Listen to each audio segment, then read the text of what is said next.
Hello, comment ça va, Priska?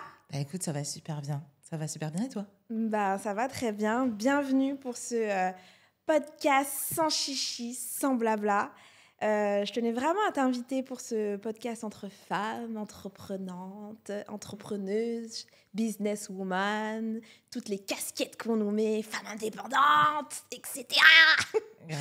Et en fait, je voulais parler de plein de sujets avec toi. J'espère que tu es prête, j'espère que tu es prête à être sans chichi, sans blabla. Et je pense que ce qui est intéressant déjà, c'est de commencer par la base et de te présenter un petit peu pour ceux qui ne te connaissent pas, malgré tes nombreux followers sur TikTok, sur Instagram et toutes les personnes que tu accompagnes. Je pense que c'est important que tu fasses aussi ta belle présentation. Ah bah tu sais, en plus, j'avais pas prévu ça. Ah, Alors que c'est logique. Je m'appelle Priska, comme tu sais. Alors moi, j'ai 35 ans, j'ai un petit gars de 11 ans. Je suis maman solo et entrepreneur du web. Donc à la base, on s'est connus dans l'immobilier. Et puis ensuite, je me suis lancée en tant que coach. Alors j'ai passé beaucoup de casquettes de coach. J'ai été coach en écriture de romans d'abord. Et ça n'a pas fonctionné. Et je suis devenue coach pour aider les femmes un peu à se relever des défis qui se sont présentés dans leur vie. Et du coup, après, j'ai accompagné beaucoup de femmes de façon bénévole au départ. Et puis finalement, elles m'ont dit, mais laisse-nous te payer. Donc ma carrière, elle a débuté comme ça, fin 2021, début 2022, où là, j'ai eu une première cohorte de 15 clientes. Et puis ensuite, ça a augmenté, ça a augmenté. Et puis ensuite, j'ai écrit un livre qui est devenu un best-seller. Après, j'ai ouvert une école de coaching parce que ma méthode, en fait, s'était fait piquer par une cliente ah oui. qui s'était mise à coacher des personnes à devenir coach. Et de fil en aiguille, en fait, je recevais des messages de personnes me disant qu'elles ont payé une coach 10 ans venir de moi et qu'elle a disparu avec l'argent. Et c'est là où j'ai décidé de déposer ma méthode parce que les gens réussissaient à faire de l'argent avec. Et je me suis dit, si les gens réussissent à faire de l'argent avec, il est temps que je dépose et que j'ouvre ma propre école. Donc c'est ce qui m'a poussée au bout d'un an et demi à peine à ouvrir l'école de coaching. Et puis depuis, j'ai eu ma première promo et là on a commencé hier avec la deuxième promotion. Donc c'est comme ça un peu que la vie m'a forcée à chaque fois à aller au-devant de la scène d'une certaine façon, alors qu'avant, à la base, j'étais super timide et timorée, je restais toujours en arrière. D'accord. Donc voilà. Mais du coup, tu fais du coaching, t'accompagnes, t'as une cible en particulier ou Oui, la femme généralement qui est HPE, HPI, multipotentielle, la femme qui a vécu des galères et qui du coup doute d'elle-même beaucoup. Généralement, en tout cas, c'est le cœur de cible, c'est celle avec qui j'aime travailler parce que finalement, c'est la moi d'avant qui ne sait pas qu'elle a du potentiel parce qu'elle a vécu des galères justement et se juge par rapport à ça. Du coup, moi, ce que j'aime, c'est pouvoir lui dire c'est possible. Intéressant. Et bon, pour ceux qui ne savent pas, Priska et moi, on se connaît déjà un petit peu. C'est la première fois qu'on se voit, mais on se connaît depuis longtemps. Oui. Et du coup, avant, tu étais aussi dans l'immobilier. Avant tout ça, tu avais aussi, je tiens à le dire parce que je crois que je ne l'ai jamais dit à voix haute, mais la sous-location professionnelle, pour ceux qui ne savent pas, moi, je suis décoratrice d'intérieur et je suis experte en sous-location professionnelle depuis plus de 5 ans. Mais la personne qui m'a aidée à commencer, c'est toi, Priska. Je m'en souviens, sur Je WhatsApp, tu savais me pas. faisais des vocaux, tu me guidais sur, parce que c'était nouveau, la LCD pour moi, etc. Je travaillais à côté. Et c'est super important pour moi de te dire merci. Parce que en C'est pas grave. quelque sorte, tu as changé. Enfin, même si c'est vrai que j'ai eu, il y a TJF, il y a d'autres personnes qui m'ont aidé à développer, qui nous ont aidé à développer cette société et cette activité. Mais la personne avec qui j'ai plus échangé et que j'avais du mal même à aller vers les gens et j'ai réussi à affronter ça, c'était avec toi. Donc je veux commencer par dire merci pour ça Wow. parce que tu m'as vraiment aidé sur le fonctionnement du démarrage de la sous-location professionnelle. Donc, pour ceux qui ne savent pas, voilà comment on se connaît un petit peu. C'est dingue, je te remercie 1000 fois, ça me touche vraiment super beaucoup. Je pensais pas que j'avais autant aidé, donc c'est avec plaisir, écoute, je suis contente. Bah, merci. Mais Avec plaisir. du coup, c'est incroyable parce que, comme je te dis, comme je viens de le dire, tu étais dans l'IMO, dans la sous-location professionnelle, tu avais un compagnon avec qui tu faisais tout ça. Il y a beaucoup de femmes, du coup, aussi, qui font beaucoup d'investissements, qui sont cachées derrière les hommes et que c'est eux qui se montrent parce que soit elles veulent pas être au devant de la scène, soit ça les intéresse pas, mais elles participent au financement en quelque sorte avec leur dossier, etc. Et des fois, ça se passe bien et des fois, ça se passe mal. Et toi, je pense que tu as un sujet là-dessus. Je pense que tu peux dire pas mal de choses dessus. Oh, je peux en parler des heures. Moi, justement, si on part sur la lignée des merci, je me souviens qu'on était dans un groupe, les mercenaires, avec T-Jeff, justement, et je me souviens que j'avais peur de me montrer, effectivement, de me mettre en avant. Et je me rappelle d'une phrase qui m'a marquée, et lorsque je l'ai quitté, mon ex, je me rappelais encore, c'est T-Jeff qui a dit sur le groupe, c'est dommage qu'un homme aussi imposant ne mette jamais en avant sa femme. Parce que mon ex, il disait tout le temps « self-made man » sur ses réseaux sociaux. Donc, il avait gagné à peu près 1000 abonnés à l'époque sur ses réseaux. Et justement, quand T-Jeff avait dit ça, ça m'avait piqué. Je lui avais dit oui, mais c'est moi qui ne veux pas me mettre en avant. Mais en réalité, à chaque fois que j'allais vers mon ex et tout pour qu'il me mette en avant, il me disait non, c'est la honte en fait. Et donc, ouais, je veux pas rentrer dans ce détail-là, mais en tout cas, ça m'avait marqué parce que la dissonance m'avait fait comprendre, waouh, en fait, meuf, tu es en train de te sous-estimer et du coup, on va te traiter de la même façon. Et ça n'a pas manqué, en fait. Par la suite, c'est ce qui m'a même poussée à être aussi connue.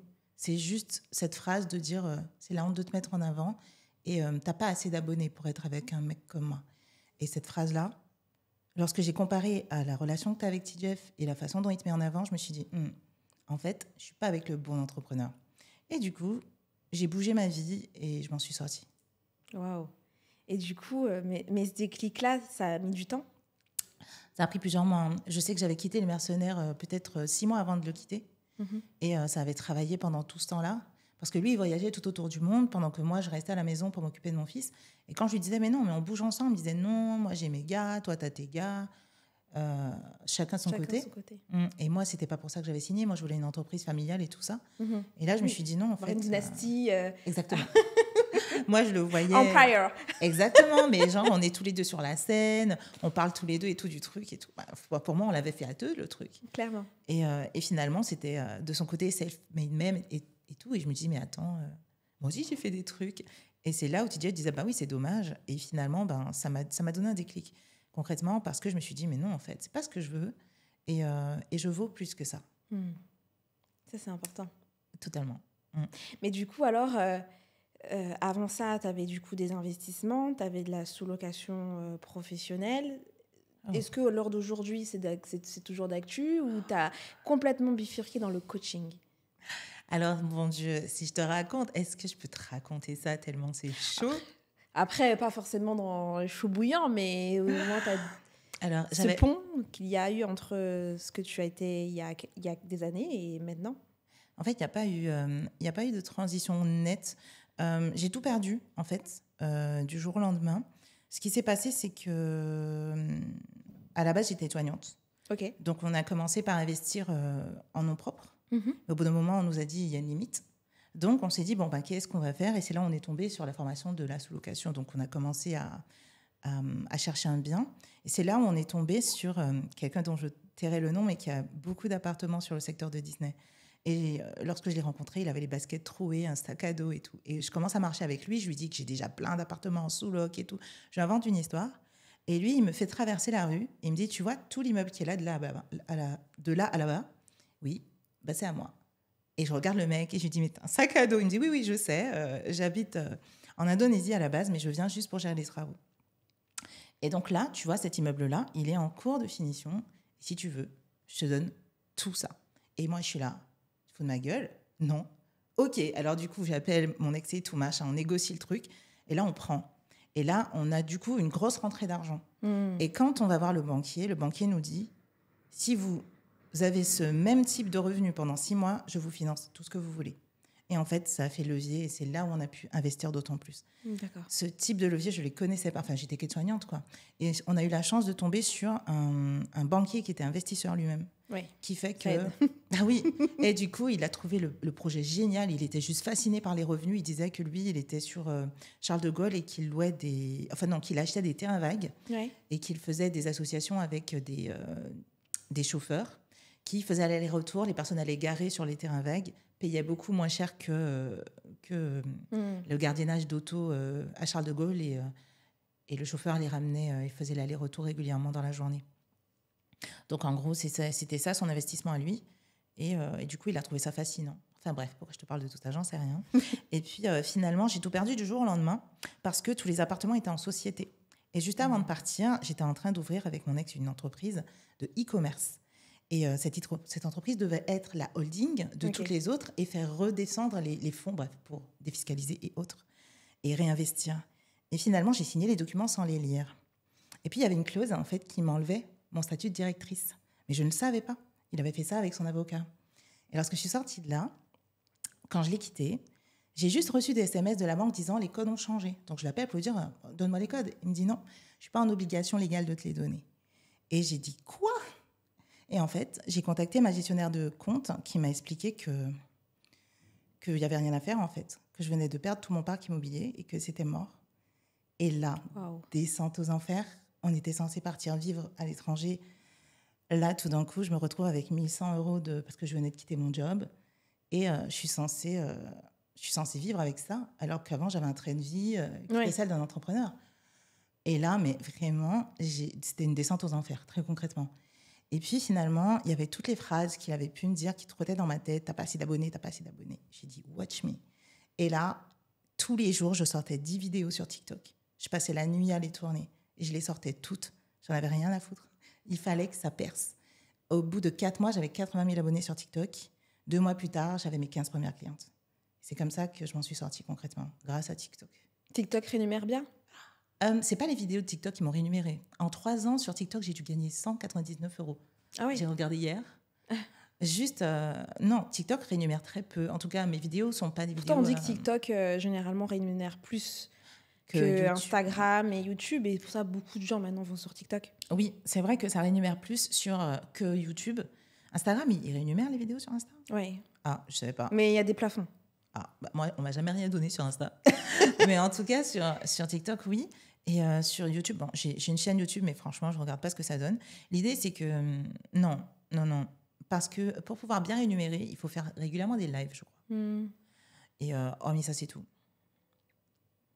Ok, vas-y donc.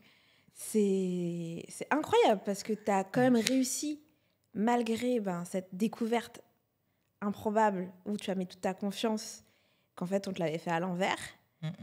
Et du coup, je pense que ce fait de ne pas avoir d'abonnés, ça t'a donné une telle motivation d'avoir 80 000 abonnés. Et alors d'aujourd'hui, je pense que là, t'as les abonnés là. Ouais, c'est clair. En fait, je pense qu'il me l'aurait pas dit. Je sais pas si j'aurais réussi aussi fort. Mais est-ce que c'est pas ça finalement des fois qu'il faut pour... Malheureusement, des fois, faut peut-être passer par des étapes qui sont hyper dures, mais vraiment très difficiles.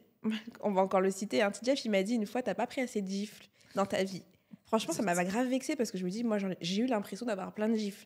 Mais quand j'ai compris qu'il y avait d'autres gifles bien plus fortes, en fait, on va recevoir toujours des gifles toujours plus fortes, et ça te pousse à changer, à t'améliorer et à ne plus faire ces erreurs, en fait. Donc, il fallait peut-être que tu passes peut-être par là pour être ce que tu es aujourd'hui. Et je pense que c'est une revanche, en quelque sorte, non ? Oui. Concrètement, ouais. Mais vraiment à 100%. Donc, ouais.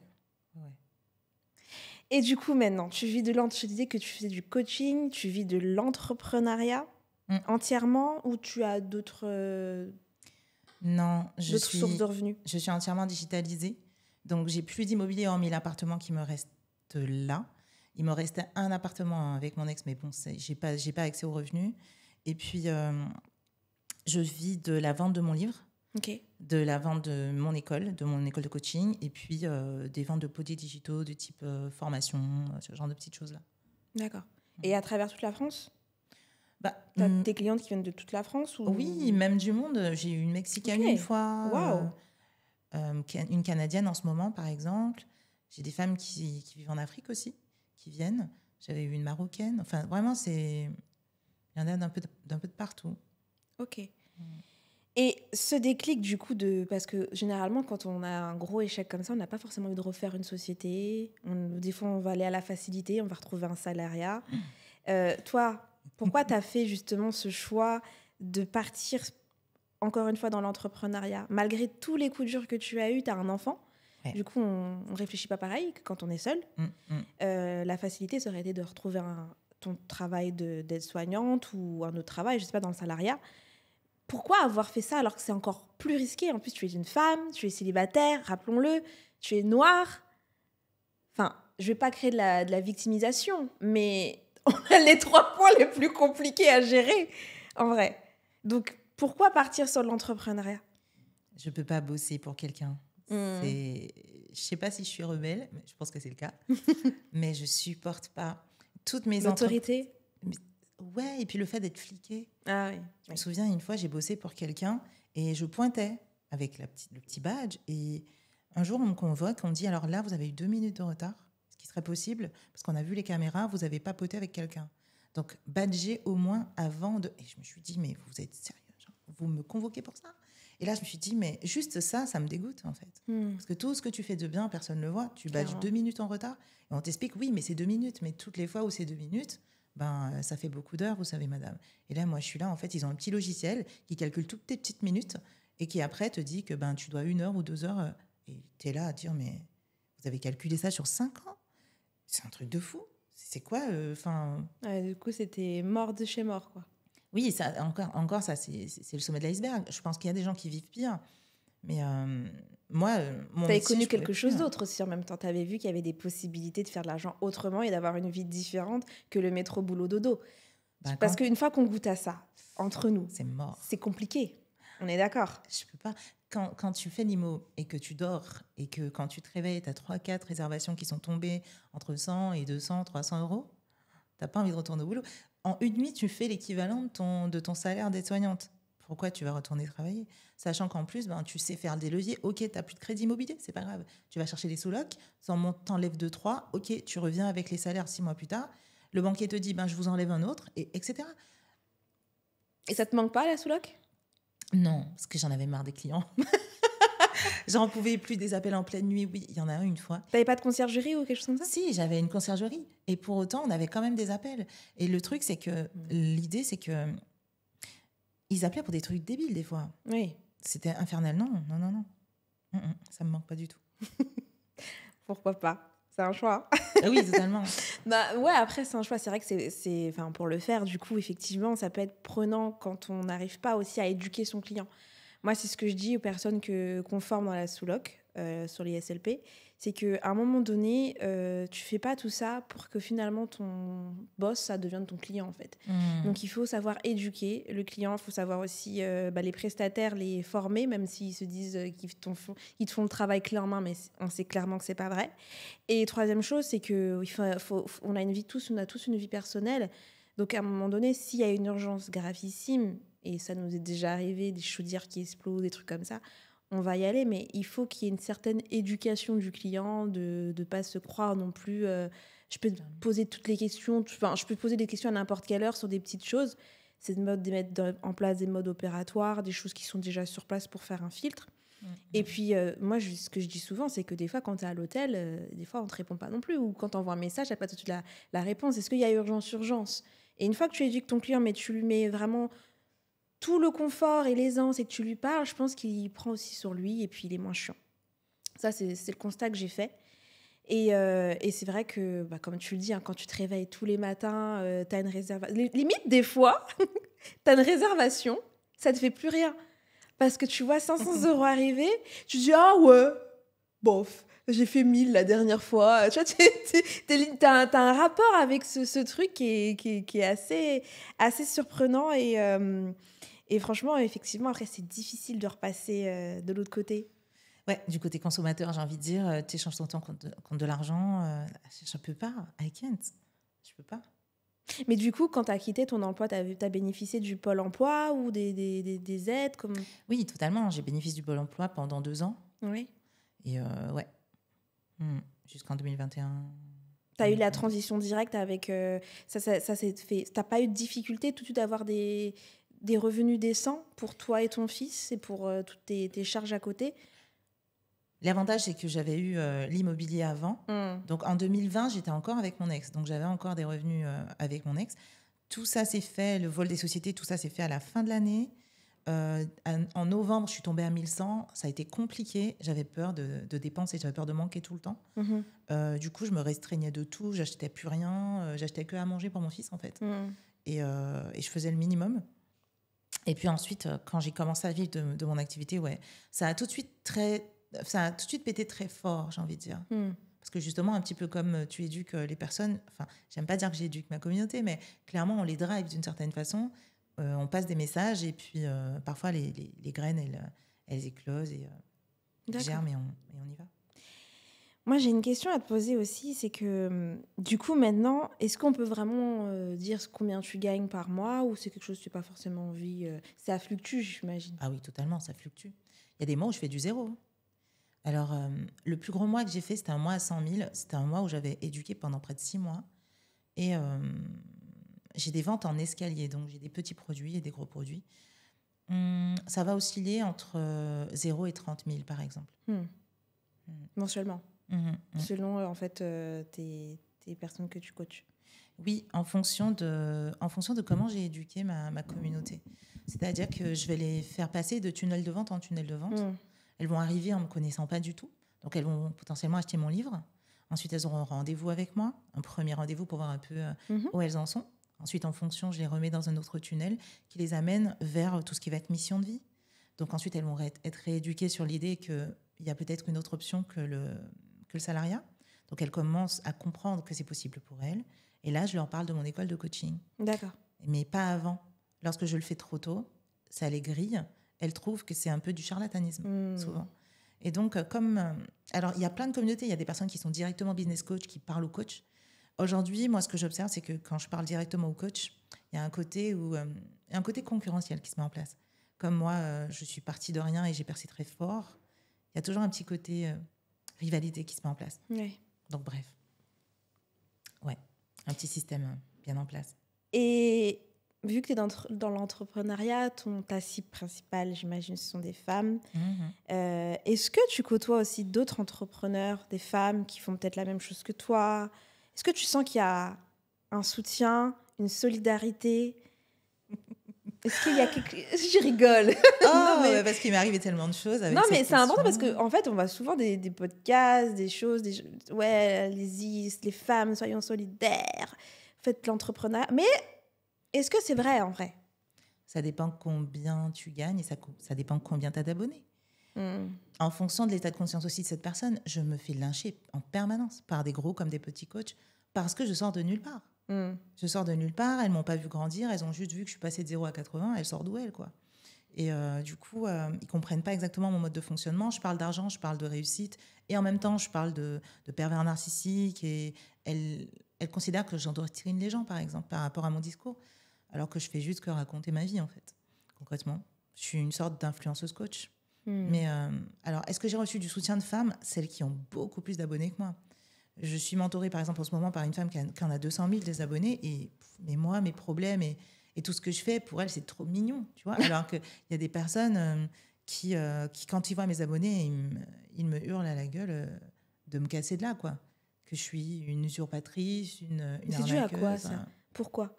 Parce que t'as une certification ou t'arrives de nulle part, une reconversion? Parce que tu déranges, parce que tu prends leur...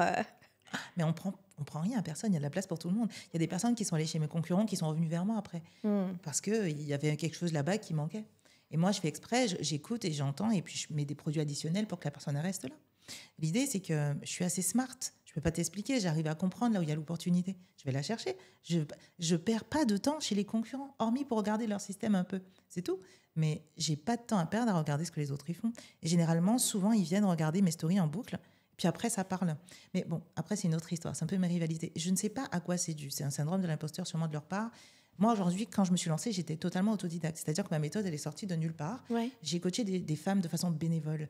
À la base, je voulais vendre mon coaching en écriture de romans. Mais comme j'ai vu qu'elles n'avaient pas confiance en elles, je leur ai dit, écoutez, je vais vous redonner confiance en vous avec des exercices que moi, je pratique pour moi-même. Et on verra après. Eh bien, elle changeait totalement de vie. Il y en a une, elle me dit, ça fait 20 ans que je galère avec ce mec. Je l'ai quitté, j'ai pris mes bagages, je suis partie. Et elle est vraiment partie. Elle est partie en formation, elle a refait sa vie. Je lui dis, mais c'est dingue. Elles changent leur vie juste avec quelques exercices que je donne. OK. Et ben du coup, la méthode, elle est née de ça. Et je coachais toutes les semaines des centaines, des 200 de femmes qui fait qu'au bout de 4 mois, ça faisait 1500. Et c'est là où elles m'ont demandé, s'il te plaît, laisse-moi te payer. Et il y en a 15 qui sont rentrées dans la cohorte. Donc, c'est là où j'ai compris que pour recevoir, il fallait donner. Et puis aussi, ma méthode, elle s'est faite sur le terrain. J'ai été avec elles, je les ai rencontrées, on s'est touchés. Et c'est là où j'ai compris que ce que j'étais en train de créer était bien plus grand que ce que je pensais, puisque tellement qu'il y a des personnes qui ont vu l'opportunité que moi, je n'osais pas prendre, Ouais. d'ouvrir mon école, qui se sont mis à prendre ma méthode et à coacher d'autres personnes pour qu'elles deviennent coach. Et je me suis dit, mais d'où ça sort ça? Qui fait ça? C'est là où je me suis dit, non, il faut que tu ouvres ton école parce que ça va trop loin, en fait. Ok.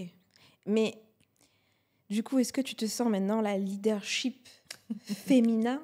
Ça dépend des jours. Ouais, ça dépend des jours. Et pour toi, c'est quoi en fait? C'est quoi? Qu'est-ce qui te définit et qu'est-ce que pour toi c'est le leadership au féminin? Le fait de pouvoir guider les autres peut-être vers elles-mêmes. Parce que finalement, en mon sens, on est tous des leaders. Est-ce qu'on est tous taillés pour ça? J'en sais rien. Je pense que tout le monde est des leaders. tous Tout le monde est leader? Je pense pas, moi. Je pense que tout le monde n'est pas taillé pour. Ouais. Mais en tout cas, même si on n'est pas le leader sur Internet, on peut être le leader dans sa maison, quoi. Genre.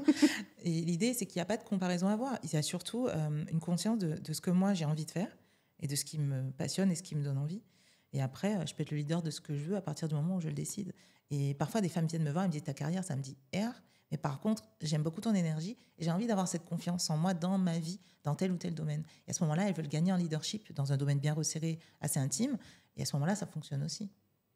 Il y a souvent ce parallèle aussi où les gens font beaucoup de coaching et il y a de plus en plus de personnes qui sont écœurées des coachings parce qu'il y a des mauvaises personnes qui profitent de la vulnérabilité de ceux qui sont dans le besoin, qui sont en carence affective, qui sont en manque de confiance. Et du coup,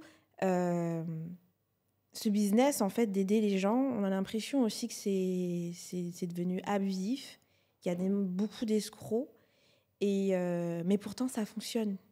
Ça continue de fonctionner. Comment tu peux expliquer ça?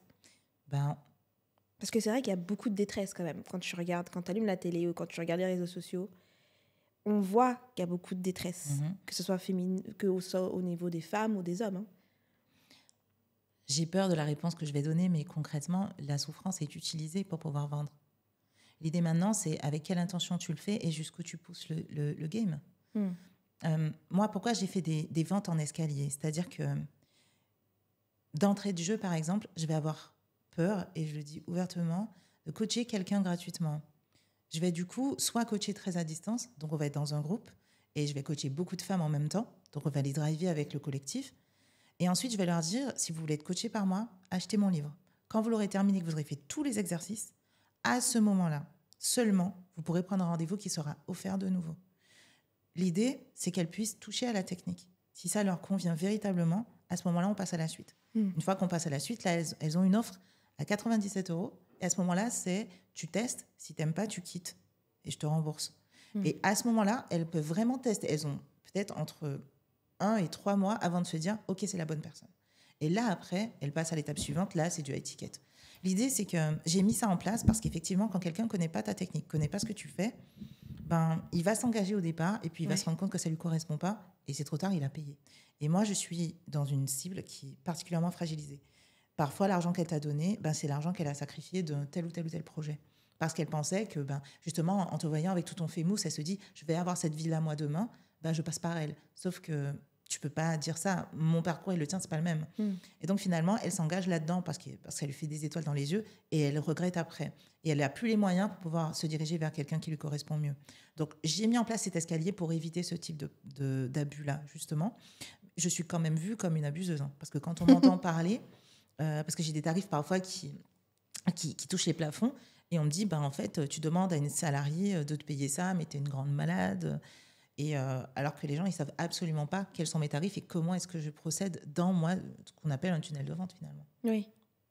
Donc pour moi, oui, on joue sur la souffrance. Et d'ailleurs, c'est ce que j'ai connu lorsque mon école, entre guillemets, a été plagiée, avant que l'école n'existe, c'est que les personnes venaient me voir en me disant, une de tes élèves m'a demandé 2000 €, je lui ai donné, elle a disparu.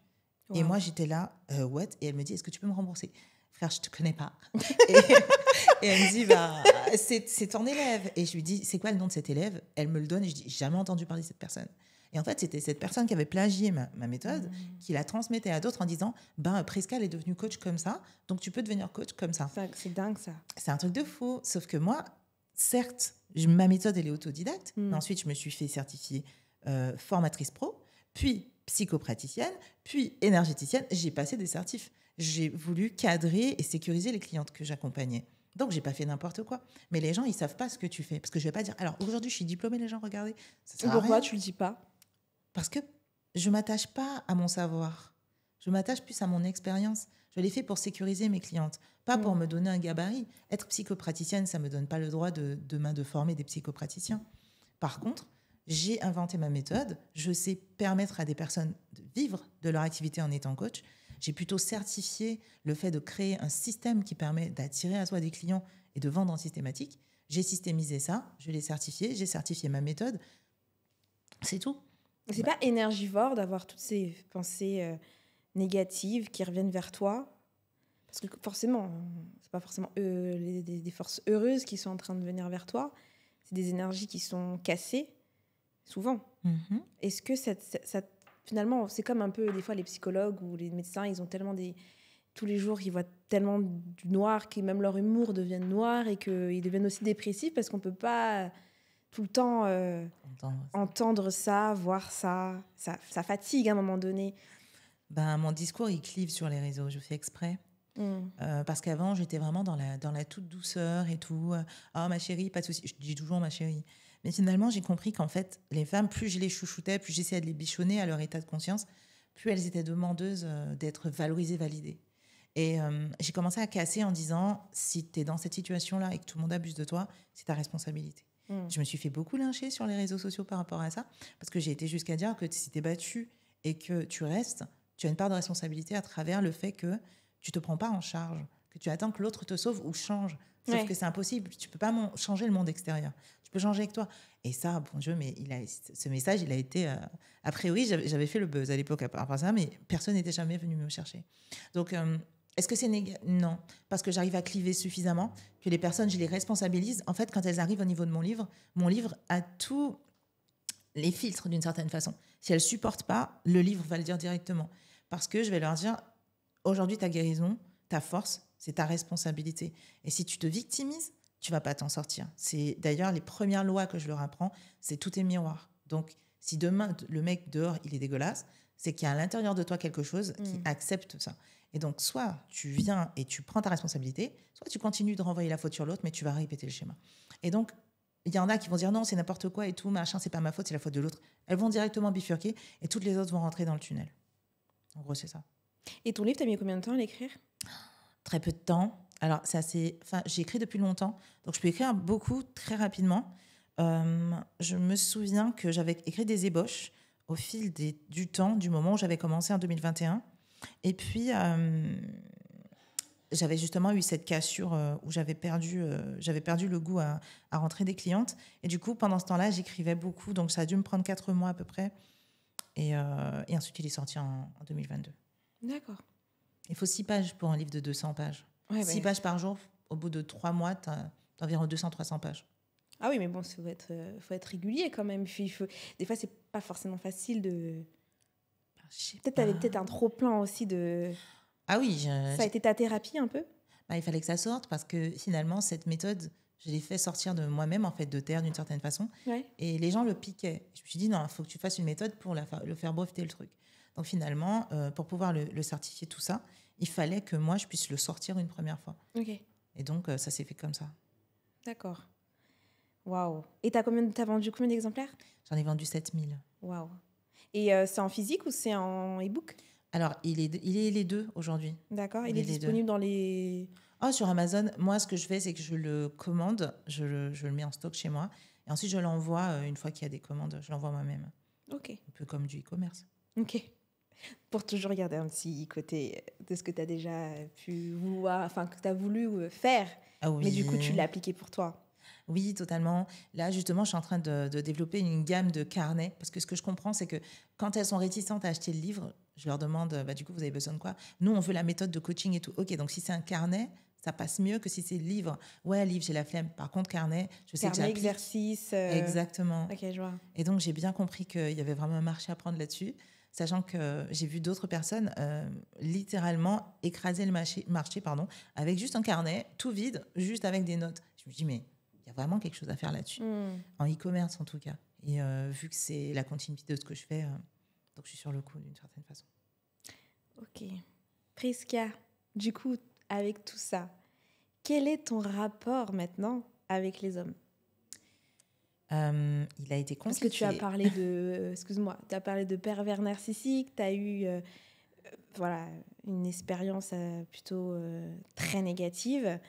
Et tu accompagnes beaucoup de femmes, comme tu l'as dit, dans une souffrance, mais que tu les aides à sortir de cette souffrance.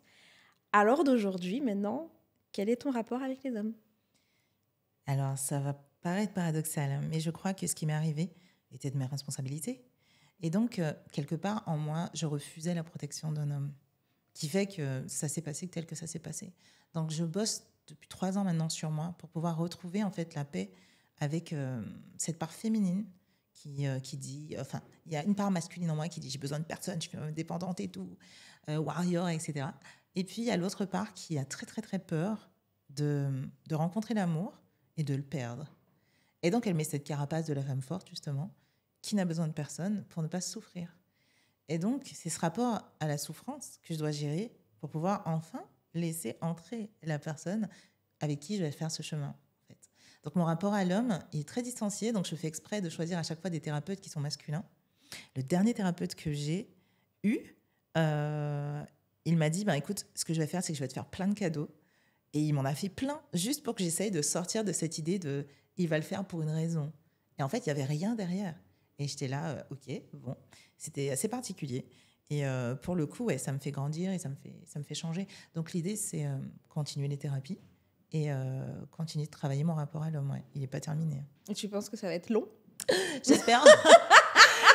J'espère pas. Je pense que d'ici 2035, on y est encore. Non, j'espère pas. Franchement, il faut pas qu'en 2035, on y soit, ok? Ne me porte pas pichon. Mais l'idée, c'est que ça a été compliqué. Il y a une période où juste sortir, faire les courses, mais c'était crise d'angoisse. Hein. Je ne pouvais pas. C'était trop. Ouais, c'était vraiment super violent. Et puis, petit à petit, je m'y suis remis. Le truc le plus dur que j'ai eu à faire, alors ça va te paraître tout con, hein, mais j'ai commencé à me dire, bon, il va falloir que tu sors, donc tu vas faire une danse de salon, genre un truc où tu es obligé d'avoir un homme, tu es dans les bras d'un homme et tout. Et du coup, j'ai commencé à faire de la salsa il y a 3 mois, et quand j'y vais, mais j'ai la boule au ventre, quoi. Ah ouais? Mais parce que c'est quand... Parce qu'on te voit avec une telle assurance sur les vidéos, et, oui, mais et ça, on a l'impression que tu es une femme... battante qui va foutre une patate au premier. Justement, c'est ça qu'on veut plus. En tout cas, c'est ce que je veux plus, avoir la sensation de devoir lui foutre une patate pour me faire respecter. À un moment donné, justement, ce qu'on veut, c'est de la douceur. Féminité. Oui. Voilà, c'est ça, la féminité. Et du coup, se faire leader, se faire guider dans la salsa, c'est j'adore au moment où j'y suis. Ah, je danse la salsa, moi. Donc, tu vois, c'est ça, c'est l'autre. Cubaine ou portoricaine, tu danses? C'était portoricaine, Ah, la plus dure. Ouais, elle est horrible. Je suis pas sortie avec ça. Mais bon, en tout cas, ça m'a permis de... La première fois, en fait, quand j'ai eu un cavalier, ça fait longtemps qu'il faisait, du coup, je me suis sentie, ok, frère, tu sais où tu vas. Et du coup, il m'a guidée et tout, et c'était super agréable. Et finalement, lorsqu'on regarde en métaphore par rapport à la vie, effectivement, c'est quelque chose où je dois lâcher. Lâcher prise. Ouais, exactement. Ah oui, parce que la salsa, il te fait tourner, il faut que tu te laisses tourner. C'est ça. C'est lui qui guide. Et c'est ça. Et à chaque fois, c'était lâche, en fait. Ne résiste pas. Ouais, mais souvent, tu vois, dans les cours de salsa, beaucoup de femmes résistent. Ah oui, mais moi, je suis la résistante. Et le prof, il dit non, mais laissez faire. C'est dur. Mais c'est dur pour plein de choses. Est-ce que c'est pas aussi le passé? On dit souvent la femme potomitan dans la culture caribéenne. Tout ça. Et il y a peut-être aussi des choses que tu as peut-être vues enfant aussi qui ont permis... tu parles beaucoup de guérir l'enfant intérieur. Il y a des choses qu'on n'a peut-être pas vécues, mais qu'on a vues ou qui est descendu par l'ADN des générations juste avant. Ouais, moi, je pense que l'esclavagisme a une trace là-dessus. Oui, je crois totalement au transgénérationnel aussi. Et d'ailleurs, c'est une des choses que j'aide à guérir avec mes clientes et que je suis encore en train de guérir, tu vois. Et pour le coup, oui, totalement. Je suis d'accord avec ça. Ma mère est une potomitante, ma grand-mère en était une aussi. Donc oui. Totalement. Parce qu'on voit souvent dans la culture caribéenne, il y a beaucoup de femmes noires, caribéennes, antillaises, qui sont célibataires avec des enfants. Oui. Et qui font tout, en fait. Oui. Qui organisent tout. Est-ce que c'est pas la suite d'une ADN logique qui serait, j'ai envie de dire, presque obligatoire pour les femmes caribéennes? Oui, obligatoire, je sais pas, il y a des femmes caribéennes qui arrivent à être en couple. Hein. Maintenant, il faut juste les fréquenter un peu. L'idée, c'est que, toi, par exemple, tiens, tu vois. Oui, mais typiquement. après, oui, mais après, je bégaye. Voilà, tu vois. Oui, on y est. Mais c'est vrai qu'on a beaucoup. Oui, T'en as beaucoup qui sont seuls. oui, Je totalement. connais une copine, j'en suis sûre, qui est seule avec ses enfants. Ou tu es la copine qui est seule avec ses enfants. Oui, totalement. C'est un héritage. Oui, totalement. Je suis d'accord avec ça. Je suis d'accord avec ça. Enfin, et du coup, je pense que souvent, ça, c'est remis en cause. On dit bah, que la femme enceinte, elle est sauvage, elle n'est pas féminine, mais il y a peut-être derrière ça un passif. Alors, je ne vais pas tout mettre dedans parce que des fois, il n'y a pas de raison. Elles sont pas, on peut ne pas être féminine, ou certaines femmes ne peuvent pas être féminines ou avoir de la douceur. C'est juste une éducation ou un tempérament. Mais quand même, des fois, je me pose en tout cas cette question. Vraiment. Je pense qu'elles ont peur de perdre. Moi, je sais que ma mère, c'est la femme qui faisait tout. Elle me disait, si tu fais pas le repassage, si tu fais pas tout pour que quand le mec il arrive, il a les pieds sous la table, en fait, il va te quitter pour une autre qui va faire la chose. Et en fait... C'est dur de dire ça quand Ouais, même mais à sa fille. C'est... Enfin, je Ouais, dis c'est pas que je l'ai vraiment- pas déjà entendu, hein, mais je trouve que c'est assez violent. Parce Ouais. que ça te met tout de suite déjà... La responsabilité. Exactement. Alors qu'en fait, en Et réalité... de la carence affective. Si tu fais pas ça, tu n'auras pas ça. C'est ça, exactement. Mais c'est totalement conditionné, le truc. Alors qu'en réalité, moi, je suis persuadée qu'elle a tort. Elle a totalement tort. Aujourd'hui, en tout cas, ce que je vois, c'est que c'est toujours la maîtresse, entre guillemets, qui fait rien, qui rentre juste dans la voiture, elle a le bouquet de fleurs et tout ça. Elle a tous les voyages Elle a tout pendant le statut. qu'elle s'occupe. C'est ça. Alors qu'en fait, c'est un peu une couverture. Elle a le statut social, la femme à la maison et tout machin. Il rentre de temps en temps. Et puis sinon, avec la maîtresse, c'est la vie d'Aloca. Et finalement, au bout d'un certain âge, il quitte la vraie femme pour aller vers la maîtresse. Parce que les enfants sont grands, parce qu'il a plus les responsabilités, il fait ce qu'il veut derrière. Et donc finalement, est-ce que ce serait pas cette femme un petit peu princesse, un petit peu qui n'a pas à se battre ou à prouver? Parce que finalement, moi, je trouve que justement cette attitude, moi, que j'ai en tant que femme indépendante et très forte, souvent il y a des hommes qui viennent vers moi justement par rapport à ce statut, en disant, bah, en fait, finalement, en duo, vu qu'elle a déjà une grosse force motrice, ça va être facile. Ou alors, qui craignent en fait ces parts, en disant, ouais, mais en fait, du coup, à quel moment moi je pourvois, à quel moment moi je protège? Il faut vraiment que le mec ait un sacré gabarit pour qu'il se dise, je crains pas cette nana. Ou alors qu'il ait un mindset de ouf. Mais alors, Prisca... Regarde pas comme ça. Qu'est-ce que j'ai peur que Tu recherches quoi comme c'est quel homme que tu recherches? Oh waouh. Brièvement, Arrête. ce que tu cherches, parce que tu dis que tu es une femme indépendante. Tu sais ce que tu es, mais est-ce que tu sais ce que tu veux? Ambitieux et spirituel. Ouais, mais ambitieux, tu peux être ambitieux d'aller acheter tous les jours des sandwichs kebab et non, c'est pas cette spirituel, ambitieux. de croire que les oiseaux idolâtrer les oiseaux dans le ciel, tu vois ce que je veux dire? Non, mais ça c'est un petit c'est un mec chelou là que tu me décris. Okay, mais c'est quelqu'un d'ambitieux là, ça va ça. C'est pour te dire c'est vaste. Bah, concrètement, moi j'ai encore envie.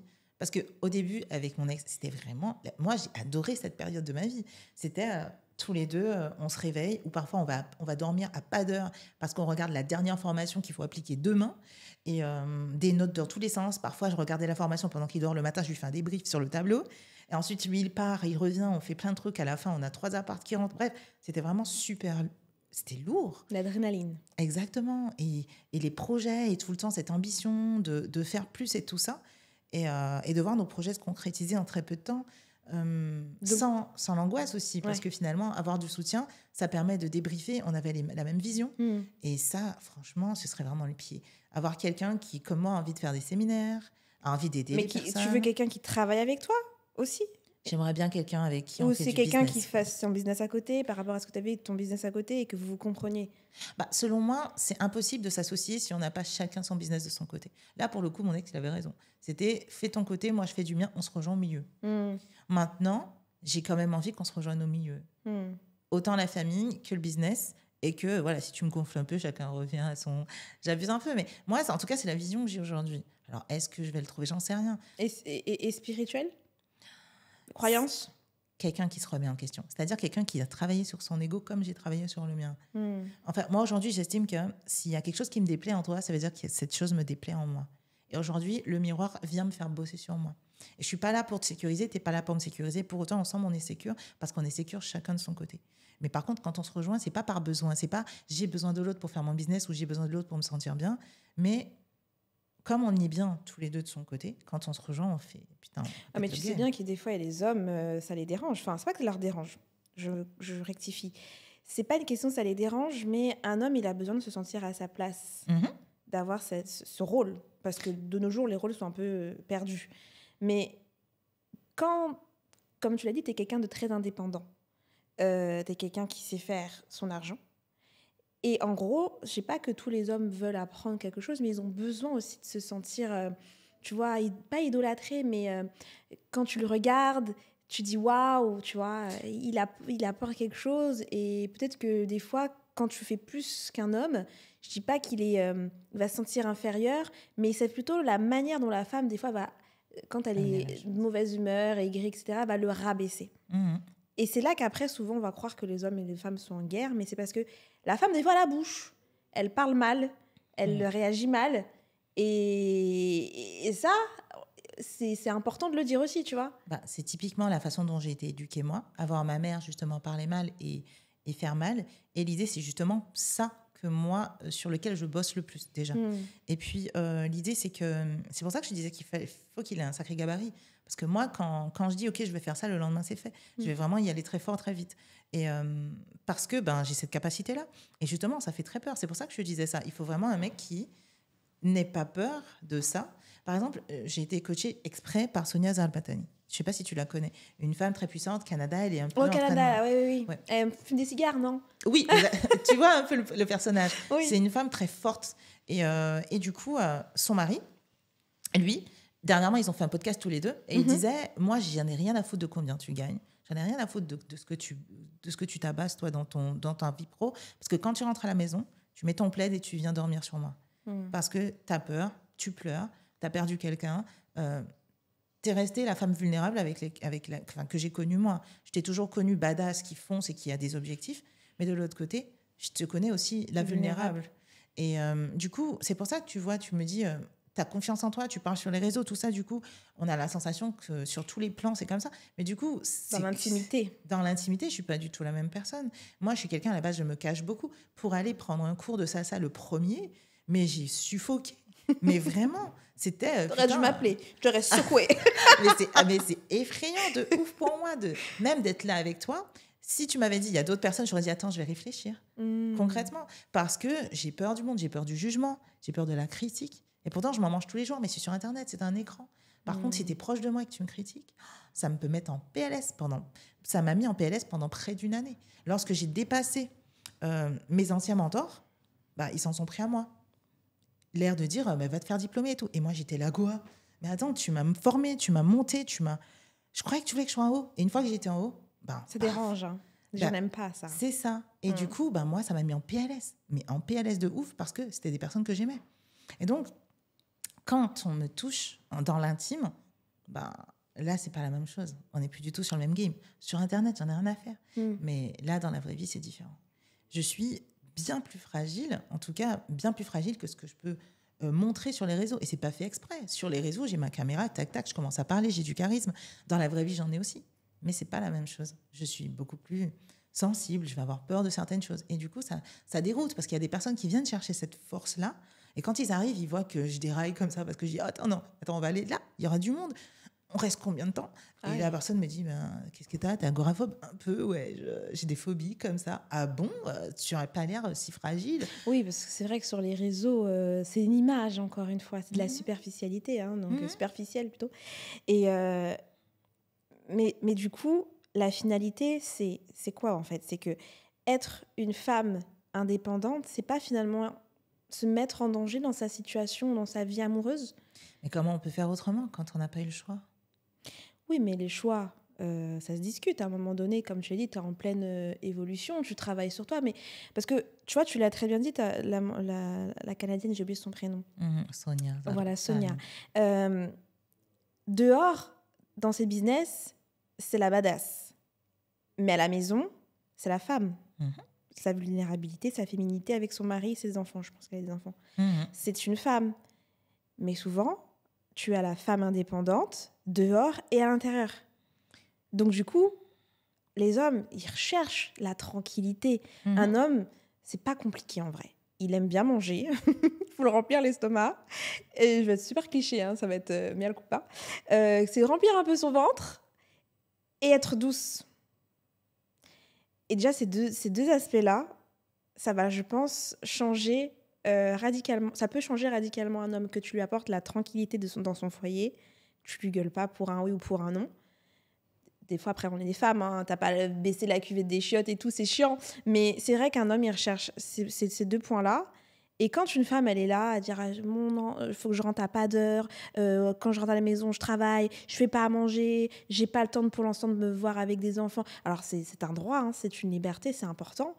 Mais finalement, ces femmes-là, au final, est-ce qu'elles ne regrettent pas un petit peu leur choix par la suite quand elles voient leur âge avancer et se disent, finalement, voilà, j'ai vu ma vie passer, j'ai fait tout ce que j'avais envie de faire, mais j'ai pas de vie amoureuse et je ne sais même pas comment aller vers un homme. Parce qu'à un moment donné, quand tu commences à avoir plus de 25 ans, 30 ans, comme tu le dis, on n'a plus envie de sortir comme avant, on a moins cette euphorie, etc. Maintenant, les gens ne se rencontrent plus au port d'un café, c'est des applications, etc. Donc, la femme indépendante, est-ce qu'elle ne perd pas sa vie amoureuse? Je sais pas, moi, je me vois pas comme ça à la maison. Alors peut-être que je m'en rends pas compte, mais généralement, je suis assez pilou-pilou. L'idée, c'est qu'il n'y a pas une question de je fais pas à manger, on n'a pas de vie de famille. Alors, pas forcément toi, mais peut-être les personnes aussi que tu coaches, qui sont indépendantes, qui ont cette problématique, parce qu'il y a énormément de femmes qui se disent indépendantes, mais qui n'ont pas d'hommes. Moi, ce que je vois, qui sont OK avec ça, mais en vrai, on ne sait pas si elles vont dans leur livre chialer ou pleurer ou se dire je suis toute seule, j'en ai marre. Tu vois? Concrètement, c'est souvent ça. Hein. Je suis toute seule, j'en ai marre. Et le côté agressivité, moi, c'est plutôt celui-là que je vois. C'est-à-dire qu'on va tout prendre personnellement et on ne va pas laisser le temps. On va, par exemple, plutôt que garder silence, on va attaquer. On va aussi beaucoup prouver notre valeur parce que clairement, on en fait autant parce qu'il y a un complexe. Et concrètement, enfin, alors, elles ne vont pas être contentes que je dise ça, mais l'idée, c'est qu'il y a quelque chose à prouver presque. Oui, j'ai de la valeur, je sais faire. Parce que peut-être dans l'enfance, on a été bafoué à ce niveau-là. Et du coup, ce côté preuve, voilà, concrètement, par rapport à ce que j'ai pu vivre, je voulais prouver que je pouvais gagner des abonnés. Donc concrètement, ce côté force, il a fallu que j'aille le chercher là-dedans.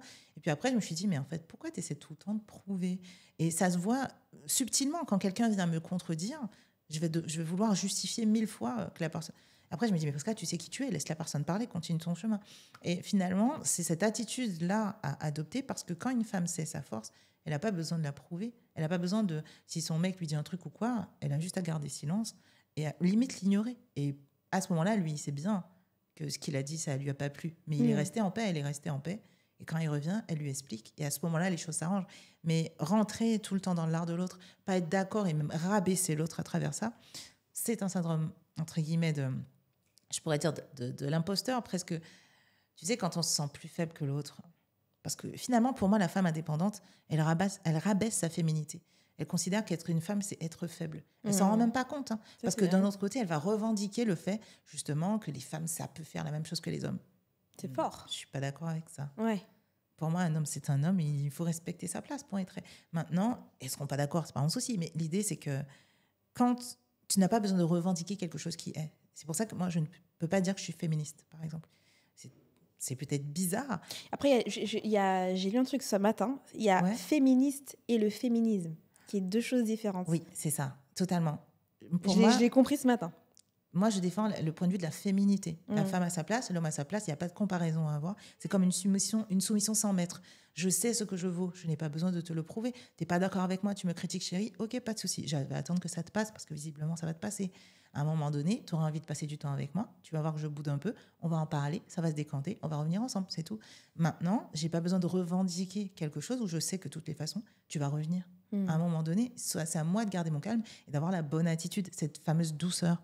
Et ça, c'est quelque chose où moi, j'ai eu tout l'inverse en termes d'éducation et tout l'inverse en termes de vie de tous les jours, puisque justement, par rapport au fait que j'ai toujours eu des rapports très conflictuels avec les hommes, j'ai toujours nourri l'inverse. C'est-à-dire, il faut tout de suite que ça se règle et je te rentre dedans pour que tu comprennes qui je suis. Ça veut dire que moi, je n'ai pas compris qui je suis. Donc, en gros, voilà, c'est une sorte de rapport de force permanent. Mais c'est intérieur. Oui, donc il y a pas mal de choses à corriger.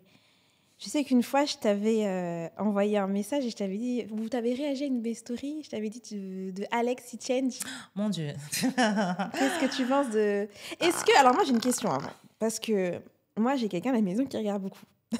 Et moi, des fois, je suis quelqu'un, j'ai beaucoup d'autodérision. Et des fois, je suis hyper curieuse comme fille. Donc, j'ai regardé la vidéo à l'entière. Vraiment. J'ai tout regardé. Même des fois, c'est même moi qui ai réclamé avoir des vidéos d'Alex Hitchens. Je crois que c'est comme ça. Et, euh, et souvent, je posais à mes copines ou les gens de mon entourage, est-ce que tu aimes bien Alex Hitchens? Et elles m'ont répondu non. Et j'ai déjà posé une deuxième question. Est-ce que tu as déjà regardé une vidéo entière d'Alex Hitchens sans Cyril coupé, un peu putaclic, juste une vidéo de lui en entière? La réponse a été non. Et comme je t'ai dit, je suis quelqu'un de très curieuse et je suis hyper ouvert d'esprit. J'ai, moi, regardé. Parce que c'est vrai que moi, au début, je ne pouvais pas me le sentir. Pareil. Mais j'ai regardé et je dois quand même l'avouer qu'il y a des choses, effectivement, qui sortent complètement de leur contexte, qui, je pense qu'il est encore un peu jeune, il manque un peu de maturité sur certains points, mais c'est ce qui fait vendre et c'est ce que les gens apprécient. C'est pour ça qu'il est autant regardé et c'est pour ça aussi qu'il buzz. Et en même temps, il y a quand même pas mal de vérité quand tu regardes les vidéos en entier et quand tu vois les personnes qui appellent, tu vois vraiment qu'il y a un problème. Donc c'est pour ça que je dis, c'est important d'aller regarder l'intégralité d'une personne avant de poser un jugement, tu vois. Donc du coup, est-ce que toi, tu as déjà regardé ou tu t'es juste arrêté à la façade du Reels? Je peux pas regarder longtemps. je peux pas. C'est façade du Reels. Et encore, j'ai regardé vraiment parce qu'on m'a envoyé le Reels. Je peux pas. I can't. Oui, mais tu peux pas. Mais est-ce que ça peut pas justement... Enfin, justement, dans ton rôle de coach, c'est d'analyser aussi les comportements, les observations de ce que tes futurs... Enfin, je sais pas, hein, j'imagine, de tes futurs... de ceux que tu accompagnes peuvent faire face. Et il y a en ce moment beaucoup d'hommes qui pensent comme Alex Hitchens. Et ce qui est important aussi, heureusement pas tous, mais ce qui est important aussi de comprendre, c'est de ne pas s'arrêter à un Reels, comme tu disais, de jugement, et d'aller prendre la force d'écouter et de regarder. Et effectivement, après une vidéo en entière, de se dire, est-ce qu'effectivement, il y a des points qu'il avait tort ou est-ce qu'il y a des points, effectivement, où il a raison? Et moi, en fait, je sais que peut-être que je suis tordue, mais... Et bon, après, avec Petit Jeff, on débat énormément à la maison. Mais du coup, je posais cette réflexion-là. Je me suis dit, il y a des choses, effectivement, non. Mais j'ai eu la force de regarder jusqu'au bout. Et il y a quand même des sacrés phénomènes qui appellent dans ces lives, etc., où tu te dis, malheureusement, pourquoi elles appellent ces femmes? Elles s'auto-ridiculisent, tu vois. Et elles reviennent à chaque fois, chaque semaine,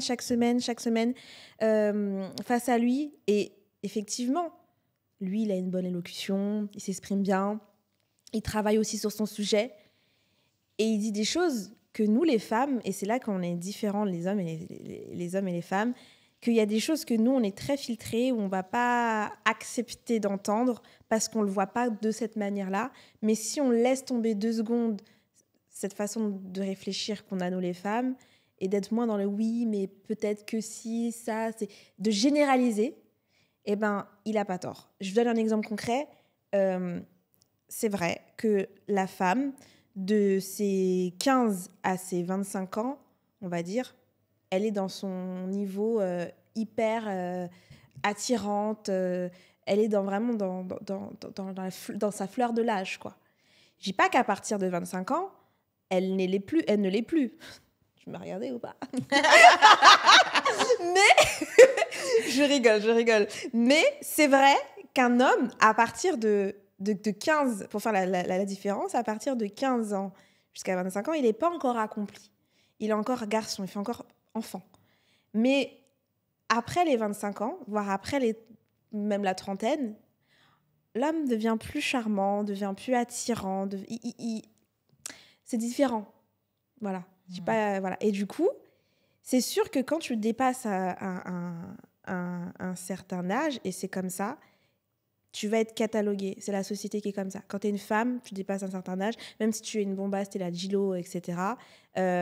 Forcément, alors oui, moi, ça va peut-être déplaire beaucoup, mais c'est vrai que ton rapport, même, tu sais ce que tu veux avec un homme. Un homme, par exemple, tu vas avoir un enfant, tu vas avoir une vie, tu vas avoir quelque chose.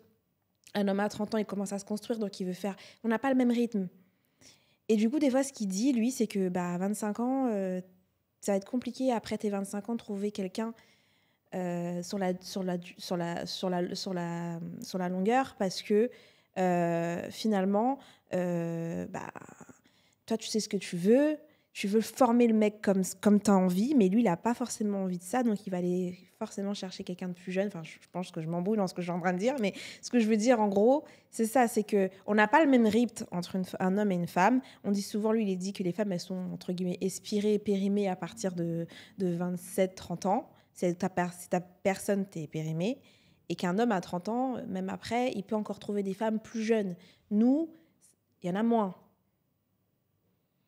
Et c'est une vérité, en vrai. J'ai été longue, mais c'est une vérité. J'en sais rien, je pourrais pas être C'est d'accord. pas une généralité, avec. mais c'est une vérité. Ça dépend du point de vue de qui. Forcément, lui, sûrement qu'une femme de mon âge, ça lui intéresserait pas. Maintenant, je peux pas être d'accord avec ça. Oui, mais par exemple, un homme de ton âge, il serait plus attiré par une Beaucoup femme plus jeune. Voilà, c'est ça. Et c'est ce qu'il dit, en vrai. C'est tout ça pour dire ça, en fait.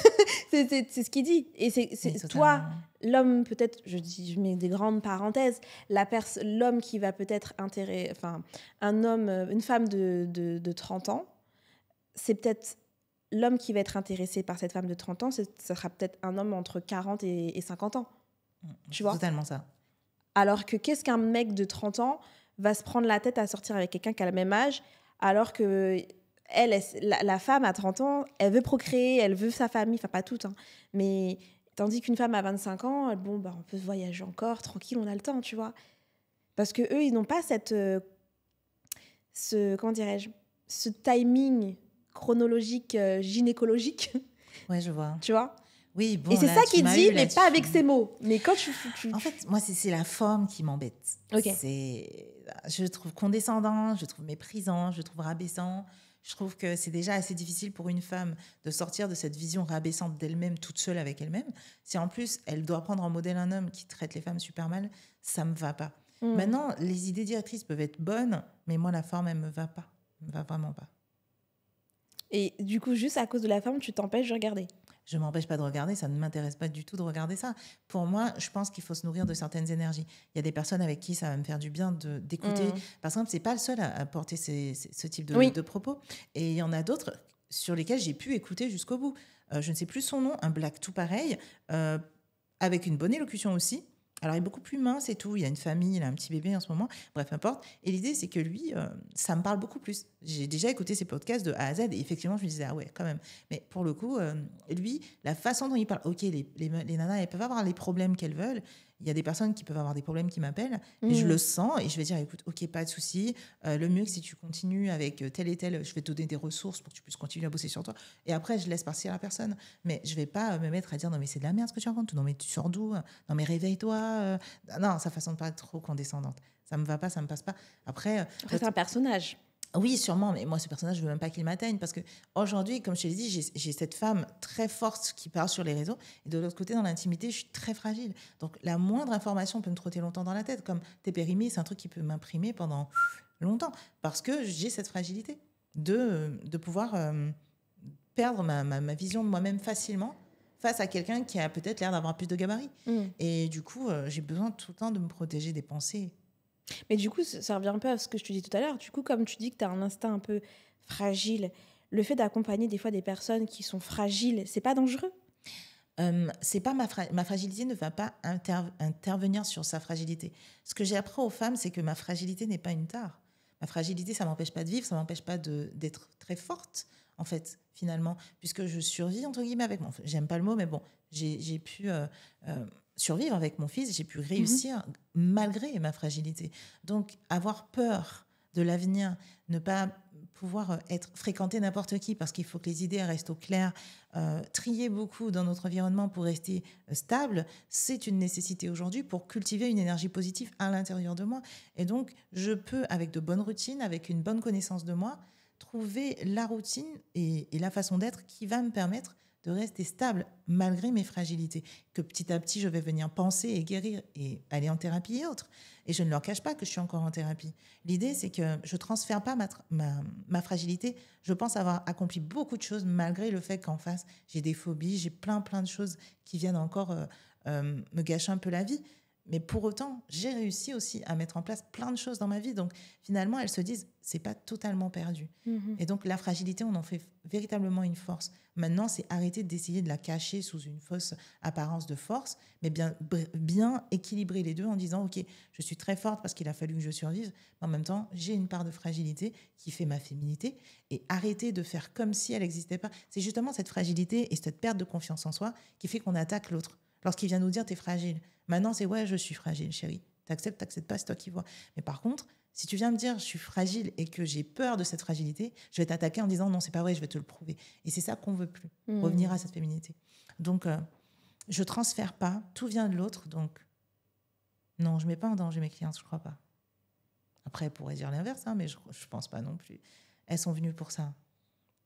Et actuellement, tu coaches combien de personnes? Alors, j'ai 20 clientes de la première cohorte qui sont encore là. J'ai 100 femmes dans mon cercle de femmes féminins. Ma nouvelle cohorte, on est 8. Donc, 28 plus 100. Oui, ça fait un bout. Et ces clientes viennent essentiellement de tes vidéos TikTok, viennent te rencontrer vers TikTok et Instagram? 100% Instagram. Ah oui? TikTok, pourtant, TikTok, tu as plus d'abonnés sur TikTok, non? Oui, j'en ai 100 000 sur TikTok, 60 000 sur Insta. Et Insta, en fait, TikTok permet la viralité, YouTube permet la confiance, Instagram permet la conversion. Je suis complètement d'accord. Quoique, attention, YouTube, quand même. Ça convertit bien? Ah ouais. Ah ouais. Okay, ça, franchement, moi je dirais, moi, ce serait l'inverse. Je dirais même... parce qu'en fait, tu as des gens qui sont pas sur Instagram ni sur TikTok, qui sont que sur YouTube, en fait. Ouais. Parce que tu as le même contenu, en vrai, avec les Reels, etc. Donc, tu as énormément de personnes qui sont sur YouTube. Et en termes de conversion, en tout cas pour nous, c'est ce qui marche le plus. Vraiment, parce que les gens... tu as des formats un peu plus longs, donc du coup, il y a ce truc aussi de te dire les gens ne regardent plus forcément la télé comme avant. C'est eux qui choisissent leur programme, donc ils vont accepter de regarder. Ils vont faire cette démarche d'aller chercher ta vidéo, de regarder ta vidéo, de tomber sur ta vidéo, et du coup de s'abonner, d'aller encore à la recherche, et finalement se dire ok, voilà, j'ai vu plusieurs vidéos, c'est du concret, il y a vraiment... Tandis que le côté Instagram et TikTok, il y a encore ce côté éphémère, tu vois, très jeune, etc. Exactement. Et du coup, effectivement, après, ils vont aller avoir la curiosité d'aller sur Instagram, et on va dire c'est des clients... pas forcément des clients, mais c'est moi je les appelle des voyeurs, tu vois, qui vont être là, qui vont regarder, et qui vont pas forcément prendre, mais qui vont regarder parce que c'est du contenu à regarder. Et moi, TikTok, j'avoue, j'ai du mal. Je poste et je m'en vais, et je sais même pas comment ça marche ou ça marche pas. J'ai l'impression que c'est plus des touristes. Oui. C'est de la distraction. Si tu danses pas, en fait, et que tu apportes du contenu un petit peu plus sérieux, ça porte pas forcément plus ses fruits que ça, ou alors il faut être tout le temps dessus, et je peux pas me permettre d'être tout le temps sur TikTok. C'est pas possible. Ouais, TikTok, c'est particulier. Il y en a qui percent, il y en a qui percent pas. Et c'est vraiment... Par exemple, dernièrement, j'ai une vidéo sur TikTok qui a littéralement explosé. Je la prends, je mets sur Instagram, ça fonctionne pas. 3000 vues sur Instagram, 300 000 sur TikTok. Mais oui, clairement, mais c'est ça. Moi, TikTok, je crois que j'ai 600 abonnés. Et en vrai, moi, je veux dire, franchement, les nombres d'abonnés, je m'en fiche. Moi, c'est plutôt la conversion qui m'intéresse. Parce qu'il y a des gens qui ont plein d'abonnés, mais qui n'en font rien avec. Exactement. Et dans ces cas-là, je vois pas l'intérêt. Et TikTok, franchement, je te dis, je mets parce que je me dis, au cas où, il y a un réseau qui est fermé, il y a celui-là qui l'a. Mais ça prend pas. Enfin, après, peut-être que je fais pas ce qu'il faut aussi pour que ça prenne. Instagram, c'est la facilité. On a tous un Insta, c'est simple. Mais YouTube, ça donne un peu plus de travail à fournir, certes. Mais en vrai, comme tu l'as dit, nature peinture, il suffit que tu mettes ton téléphone, tu te lances, et puis ça marche aussi. Et les gens, ils sont vraiment sont très encore attachés à YouTube. Là, tu m'apprends un truc. Hein. Ouais. C'est pas parce que je vais mettre cette vidéo sur YouTube. Hein. Pour que tu... Mais après, c'est vrai que YouTube... Maintenant, c'est compliqué aussi parce qu'il y a des mots qu'il ne faut pas dire, etc. De toute façon, dans tous les réseaux, maintenant, ils commencent à te boycotter dès que tu dis certains mots.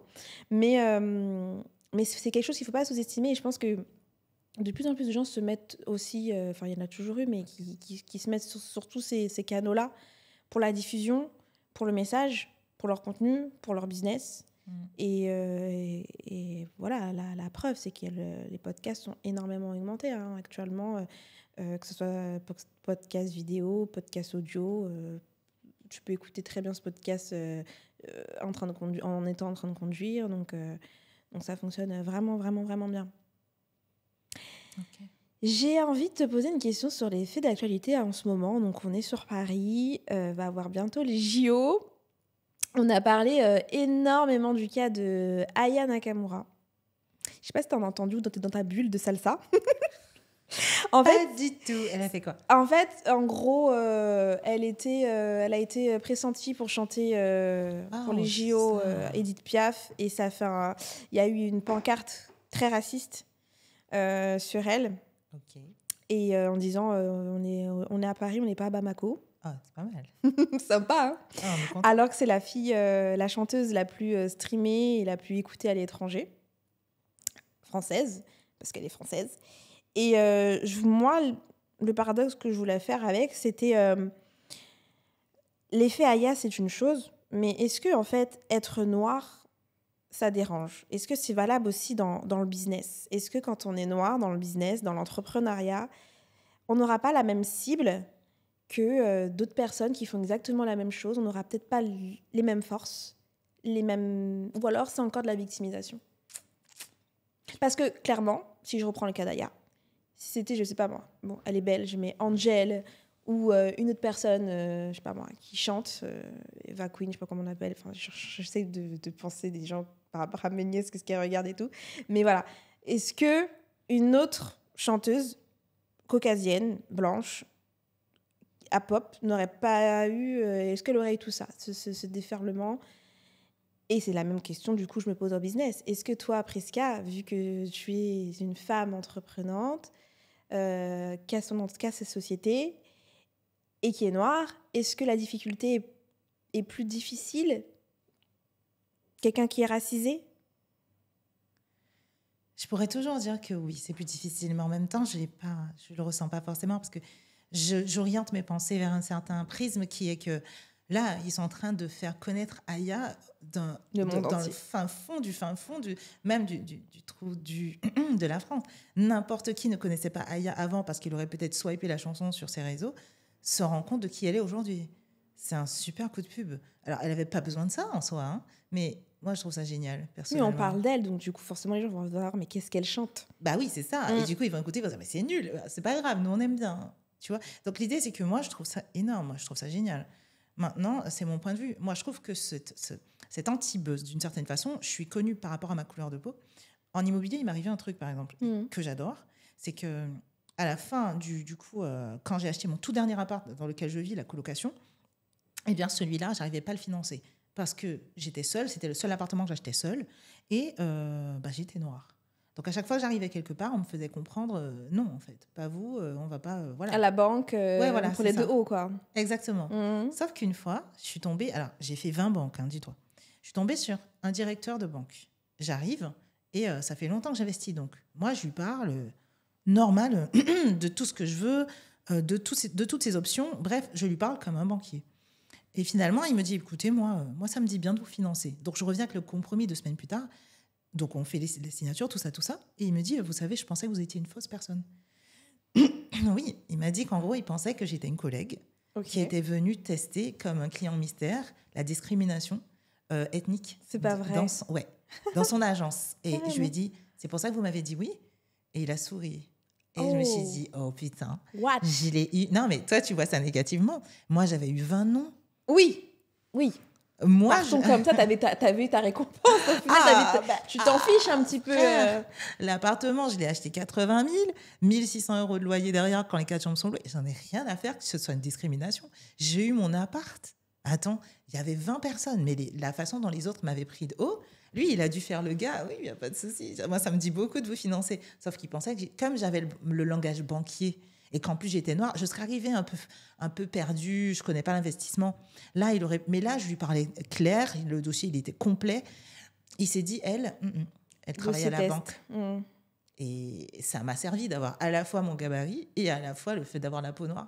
et d'être une femme célibataire, il s'est dit... Mais comment il aurait pu valider le dossier s'il pensait que tu étais quelqu'un test, puisque tu avais quand même tous les documents, tous les trucs. Mais il m'avait dit un oui de principe. Il n'avait pas encore pris les documents. Ah, ok, d'accord. C'est après, quand je suis revenue avec le compromis, il m'a dit, je pensais que vous étiez une personne test. Et comme il avait déjà dit oui, le gars, il ne va pas dire non. Là, c'est là où je l'aurais affiché. Alors, je n'avais pas de réseau à ce moment-là. Mais dans tous les cas, il m'a dit, clairement, je pensais que vous étiez un test pour venir tester la discrimination. Et là, je me suis dit, waouh, j'ai eu sur ça, quoi. C'est une discrimination positive d'une certaine façon, si on peut dire.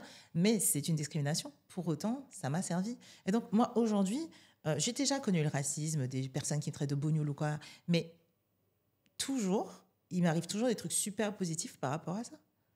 Le simple fait que je sois antillaise, que je sois coach et que je l'ouvre autant d'une certaine façon sur les réseaux et que je sois ce modèle, entre guillemets, de résilience, c'est une force pour moi. Maintenant, est-ce que ça me donne un avantage ou un désavantage ? Je ne pourrais pas dire que ça me désavantage, en tout cas. Mais du coup, est-ce que... on a tous envie de mettre en avant une cause, quand même. Je te dis, bon, bah voilà, c'est un peu... on te donne un prêt, on te donne un truc pour une question de positivité, pour te dire, voilà, je ne suis pas raciste. Bon, alors effectivement, ça t'arrange, donc c'est OK. Mais il n'y a pas une partie de toi qui te dit, c'est dégueulasse, ou ça se fait pas, ou... Non ? Tu n'es pas dans cette cause-là, en fait. Non, parce que j'ai été chercher ma chance. Je ne suis pas sur la cause de me dire que comme je suis noire, je suis discriminée. Ou que je suis moins. Parce que, encore une fois, c'est comme la femme forte. Si je dois prouver quelque chose, ça veut dire que c'est une différence. Une fois, je parlais avec un mec qui est blanc et il me dit pourquoi, quand on vous dit sale noir, ça vous dérange ? Et je suis là, parce que ça se fait pas, genre. Et il me dit, moi, quand on me dit sale blanc, je dis ouais, t'as de bonnes lunettes, tu vois pas mal bien. Pourquoi ça t'énerve ? Et moi, je suis là, mais c'est vrai, putain. Pourquoi je dois dire pourquoi tu me traites. Je suis noire. Ouais, du coup, quel est le problème, en fait ? Le problème, il se trouve chez l'autre, certes, mais si je réagis à ça, ça veut dire que le problème, il est chez moi. Et donc, ça veut dire que j'ai honte d'une certaine façon de ma couleur de peau. Il la voit très bien d'où il est. Il me traite de bougnoule, ouais, bon, c'est ta vision des choses. Pourquoi je dois revendiquer quelque chose qui est ? Je connais mon gabarit, je connais ma supériorité et je sais à quel point j'ai dû donner des bras pour en arriver là. Donc, qui peut aujourd'hui me dire sale noir ou quoi que ce soit ? Dis ce que tu veux, en fait. Je m'en bats les reins. L'idée, c'est pourquoi on revendique quelque chose qui est. C'est comme la cause des féminismes. Des féministes. Pourquoi est-ce que je dois revendiquer le fait d'être une femme forte et que je peux en faire autant qu'un homme ? Si je le sais, ça ne me dérange plus, en fait. Donc, pour toi, si je reprends ma question, ça n'a aucune incidence, le fait que ce que tu es, ta couleur, si les gens viennent vers toi, c'est pas... Je veux dire, là, est-ce que le succès ne serait pas plus fulgurant si tu étais quelqu'un... Si j'étais blanche, disons les termes, tu vois. Non. Le succès est fulgurant parce que je suis noire. Tu déranges. On revient à la question de tout à l'heure. Ça dérange. Je ne sais pas si ça dérange. J'espère que ça dérange. Parce qu'après, il y a beaucoup de gens aussi qui se... Avant, il n'y avait pas beaucoup de... je ne veux pas dire modèles, mais de mentors, de femmes qui s'accomplissaient. Et là, il y a de plus en plus de modèles, de personnes. Donc, on arrive maintenant, même petite. Avant, il n'y avait personne quand tu regardais à la télé. Ou même ne serait-ce que dans ton école. Je ne sais pas si tu as fait l'école en France ou aux Antilles, mais on était très peu dans la classe. Et que de nos jours, on voit de plus en plus de femmes racisées, peu importe, qui entreprennent et qui fonctionnent. Mais il y a beaucoup de gens aussi qui le disent quand même que y a des portes qui se ferment, il y a un plafond de verre. Je sais rien. J'ai jamais, en tout cas, peut-être que j'ai pas encore atteint ce plafond de verre. Tu veux peut-être pas rentrer là-dedans aussi. Pas te dire ça aussi, parce que faut pas non plus se mettre ça comme une fatalité et que ça va forcément arriver aussi. C'est pas forcément le cas. Moi, je me mets pas d'objectif, donc je peux pas dire que j'ai un plafond de verre. Mais moi, en fait, si ça se trouve, j'ai vécu la chose. Mais à aucun moment, je me suis dit c'est à cause de ça. Moi, je sais que c'est une force pour moi. Parce qu'il y a des personnes qui viennent me voir et me disent écoute, il y a une différence entre une coach blanche et une coach noire. Et c'est des blanches qui me le disent à chaque fois. Quand vous parlez, on vous entend jusqu'à... Et en plus, vous avez ce côté, vous me rentrez dedans, je veux une coach noire, vous me fascinez. Et du coup, ok, d'accord, pas de souci. Et pour le coup, c'est vrai qu'il y a carrément un autre charisme. On est putainement charismatique. Je vois pas en quoi c'est dérangeant d'être noir. Les gens, on les dérange tellement, ils sont obligés de déployer des forces herculéennes pour pouvoir nous adoucir ou je sais pas faire quoi avec nous. Non, je suis désolée, je crois pas.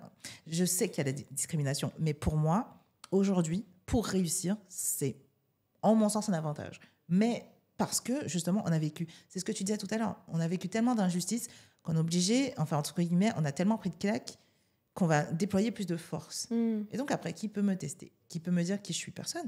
Donc là, j'ai une confiance en moi et un charisme que personne ne pourra jamais égaler.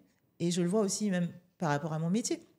Je forme des personnes, mais je suis charismatique naturellement parce que je sais d'où je viens et parce que mon ethnie a vécu des choses horribles. J'ai même pas besoin de parler pour que ça se ressente. Je suis dans une pièce, on est là toutes les deux, ça se... Non?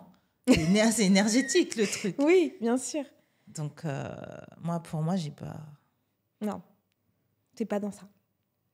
Non. Je sens bien qu'il y a une frustration, peut-être, chez toi, là-dessus, mais... Non, il n'y a pas de frustration. C'est que moi je t'ai dit, on va dire, très sincèrement, je pense qu'il ne faut pas se mettre ce plafond. Et même si on nous l'imposera, il faudra le casser. Tu vois? C'est sûr que... Moi, j'ai une copine, si elle se reconnaît, tant mieux. Une fois, j'avais fait des cils. Et elle m'a dit, ouais, c'est trop bien. Ils sont trop beaux tes cils et tout. J'avais des faux cils. C'était la première fois que je faisais ça. Et je lui dis, bah, c'est trop bien. Bah, écoute, je lui donne l'adresse. C'est une fille, elle fait ça et tout. Et je lui donne son Instagram. Elle me dit, bah, je peux pas y aller. Et je lui dis, pourquoi? Elle me dit, parce que elle fait que des noirs. Et je lui dis, bah, un cil, ça reste un cil. Il n'est pas crépus, il n'est pas blond. Enfin, elle va juste te poser des cils, donc ça change rien. Et les gens sont très attachés à aller là où et ce que je disais tout à l'heure, là où ça leur ressemble. Donc forcément, tu vois, c'est comme nous, on va aller voir un coiffeur. Si on voit qu'il n'y a que des cheveux type lisses, on va pas pouvoir se dire qu'il va pas réussir à nous coiffer. Alors que c'est faux, parce que pour dire que j'ai une coiffeuse, moi, elle est blanche. J'en ai une, elle travaille plus avec moi, mais voilà, ça veut rien dire. Mais on est très attaché par le visuel. C'est pas forcément raciste. On s'assimile le plus à ce qu'on ressemble, en fait. Ben oui, totalement. C'est totalement psychologique, le truc. Je vais avoir plus tendance à aller vers la seule personne noire qui se trouve dans la pièce que vers tous les autres, en fait. Ouais, mais du coup, ça ferme des portes. Pourquoi? Bah parce que, vu que quand, par exemple, tu vas avoir une audience, ça va être souvent l'audience qui te ressemble. Donc, je ne sais pas si toi, c'est le cas, mais tu vas avoir souvent des personnes qui vont te suivre, qui sont comme toi, qui sont noires, qui sont etc., etc. Et quand tu es des fois... d'une autre que t'es pas noir, et ben tu vas avoir ou t'es originaire de du Maghreb, etc.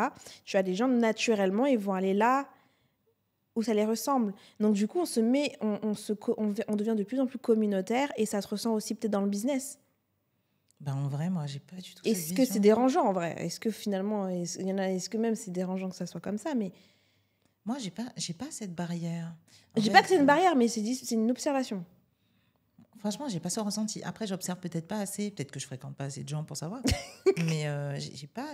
Moi, j'ai des maghrébines, j'ai des blanches, j'ai des noires, et majoritairement des blanches, en fait. Bizarrement, je peux même pas dire que la première cohorte, est-ce que j'ai des blacks? Une. Parce que est-ce que la souffrance aussi féminine d'aller, parce qu'il y a beaucoup de noirs qui n'osent pas aussi prendre des coachs. Maintenant, c'est un peu plus quand même de prendre des coachings pour ce genre de thérapie, entre guillemets. Ouais. Ça, c'est un blocage aussi de la communauté. Oui, et elles n'ont pas été éduquées pareil, donc il y a plus de résistance aussi. Ouais, c'est pas... Elles ont tendance beaucoup à se dévaloriser ou à vouloir tout le temps prouver leur valeur. C'est vraiment un autre mood. C'est totalement différent. Ouais, totalement. Je n'avais jamais observé les choses sous cet angle-là, tu vois, c'est intéressant. Bon, bah, si je dis quelque chose d'intéressant, ça va. Ah, ouais, clairement. Non, mais bon, en tout cas, moi, en tout cas, je trouve que... Enfin, moi, je regarde souvent. Je suis quelqu'un de très curieux. Donc, du coup, je regarde. Tu vois les profils. Souvent, c'est des gens qui te ressemblent. Souvent, tu vois... Alors, t'en as qui réussissent à justement à fidéliser tout type de communauté. Mais c'est vrai que quand tu regardes, combien arrivent à fidéliser sur différentes tranches, sur différents styles, sur différentes communautés? Bah, ça dépend aussi de leur discours. Moi, j'ai pas de discours tranché au niveau ethnique. Je vais pas dire... Ah oui, mais de base, ils en ont pas non plus. Hein. Ils vont pas dire, bon, je suis noire, c'est moi qu'il faut... Tu vois, tu sais ce que je veux dire? Bah, franchement, je veux bien des exemples, parce que pour le coup... Enfin, moi, encore une fois, je suis pas dans le monde, j'ai envie de dire. Bah, t'es où? Je suis chez moi, mais dans le sens où je vais pas regarder ce qui se passe au niveau... en gros, si je vais regarder une nana, je vais pas me dire, tiens, je vais regarder sa communauté et voir quel pourcentage, tu vois. Ah non, mais je suis pas ça non plus. Ce Oui, que je veux dire, c'est... j'imagine bien, Non, non, mais quand même, je sais pas que ça va faire. Mais ce que je veux dire, c'est que... Bon, en vrai, c'est pas très important, mais je pense que ceux qui achètent ce qu'on fait, c'est ceux qui nous ressemblent. Le plus souvent. Je sais pas. Je sais pas. Parce que Par exemple, franchement- ta cible de clients, c'est des gens qui se sont un petit peu reconnus par tes faces que tu as exprimées sur tes réseaux. Oui, mais en soi, elles sont pas toutes noires de peau. Et franchement, par rapport à mes cohortes, il y en avait toujours une ou deux, mais pas la totalité, jamais. Hmm. Le maximum que j'ai eu dans une cohorte, c'était 3 noirs et toutes les autres étaient blanches, quoi. Ok. Mais c'est pour ça que je dis que je suis pas représentative, peut-être. Il y en a qui, par exemple, vont parler de colonialisme, vont parler d'esclavagisme, et du coup... Oui, là, c'est ciblé. Mais là, je veux ouais. dire, moi, je parle pas forcément des choses qui sont ciblées par rapport à... C'est sûr que si tu parles du colonial, voilà, ça va parler pas forcément à tout le monde. Et moi, je parle vraiment des fonctions. Par exemple, tu fais de l'immobilier. Tu vois que les gens qui sont accompagnés, qui font de l'immobilier, qui sont noirs, sont souvent ceux qui les accompagnent, sont souvent pas forcément tous, mais une grande majorité. Ouais. Tu vois ce que je veux dire? Ouais. C'est plutôt à ce niveau-là. Et, Ouais. et quand, par exemple, il y a des gens, disons un nom, par exemple Christopher Van Gen, pour ne pas le citer, lui, il est de type, il est blanc, mais je pense qu'il accompagne beaucoup de gens qui lui ressemblent, mais je pense qu'il y a aussi beaucoup de gens racisés qui vont le suivre et qui vont vouloir être coachés par lui. S'il fait toujours des coachings, je ne sais pas. Ou alors, des fois, il faut vraiment... Il y en a qui arrivent à casser ça, mais il y en a combien, en fait? Il y en a actuellement. Je ne sais pas s'il y en a énormément. Finalement, on se dit, ouais, la France, ils ne sont pas communautaires. Les États-Unis sont très communautaires, mais c'est peut-être pour moi, je m'égare un petit peu du sujet, mais peut-être pour moi une forme d'hypocrisie parce qu'on est tous communautaires, finalement, peu importe. Oui, je le crois aussi. Ça, c'est marrant parce que moi, sur mes stats, ça ne se voit pas forcément. Ou alors, c'est moi qui observe mal. Parce que j'étais en train de me dire, sur le high ticket, OK, mais sur tout ce qui va être séminaire et conférence, on est vraiment sur un autre registre. Moi, je sais, en tout cas, moi, j'ai en tête pas les influenceurs, mais un peu les entrepreneurs blacks, etc., ou africains. Quand tu regardes la salle, c'est clairement purement... qui a pu faire encore, même en immobilier ouais, systématiquement, ouais. Quand on a un noir, on a... Voilà, et quand tu vas dans des séminaires, d'événements organisés, pas par des Noirs ou les Africains ou les Entiers ou la diaspora afro, c'est mixte. Très peu représenté, ouais. C'est mixte. Et pourquoi? Moi, je me dis, pourquoi, en fait, il n'y a pas Pourquoi? Je pense que c'est psychologique, tout simplement. Mais de la part de qui? Pourquoi c'est important, ça, pour toi? C'est pas que c'est pas important. C'est quand j'y vais, je te dis, j'observe beaucoup et je me dis juste pourquoi.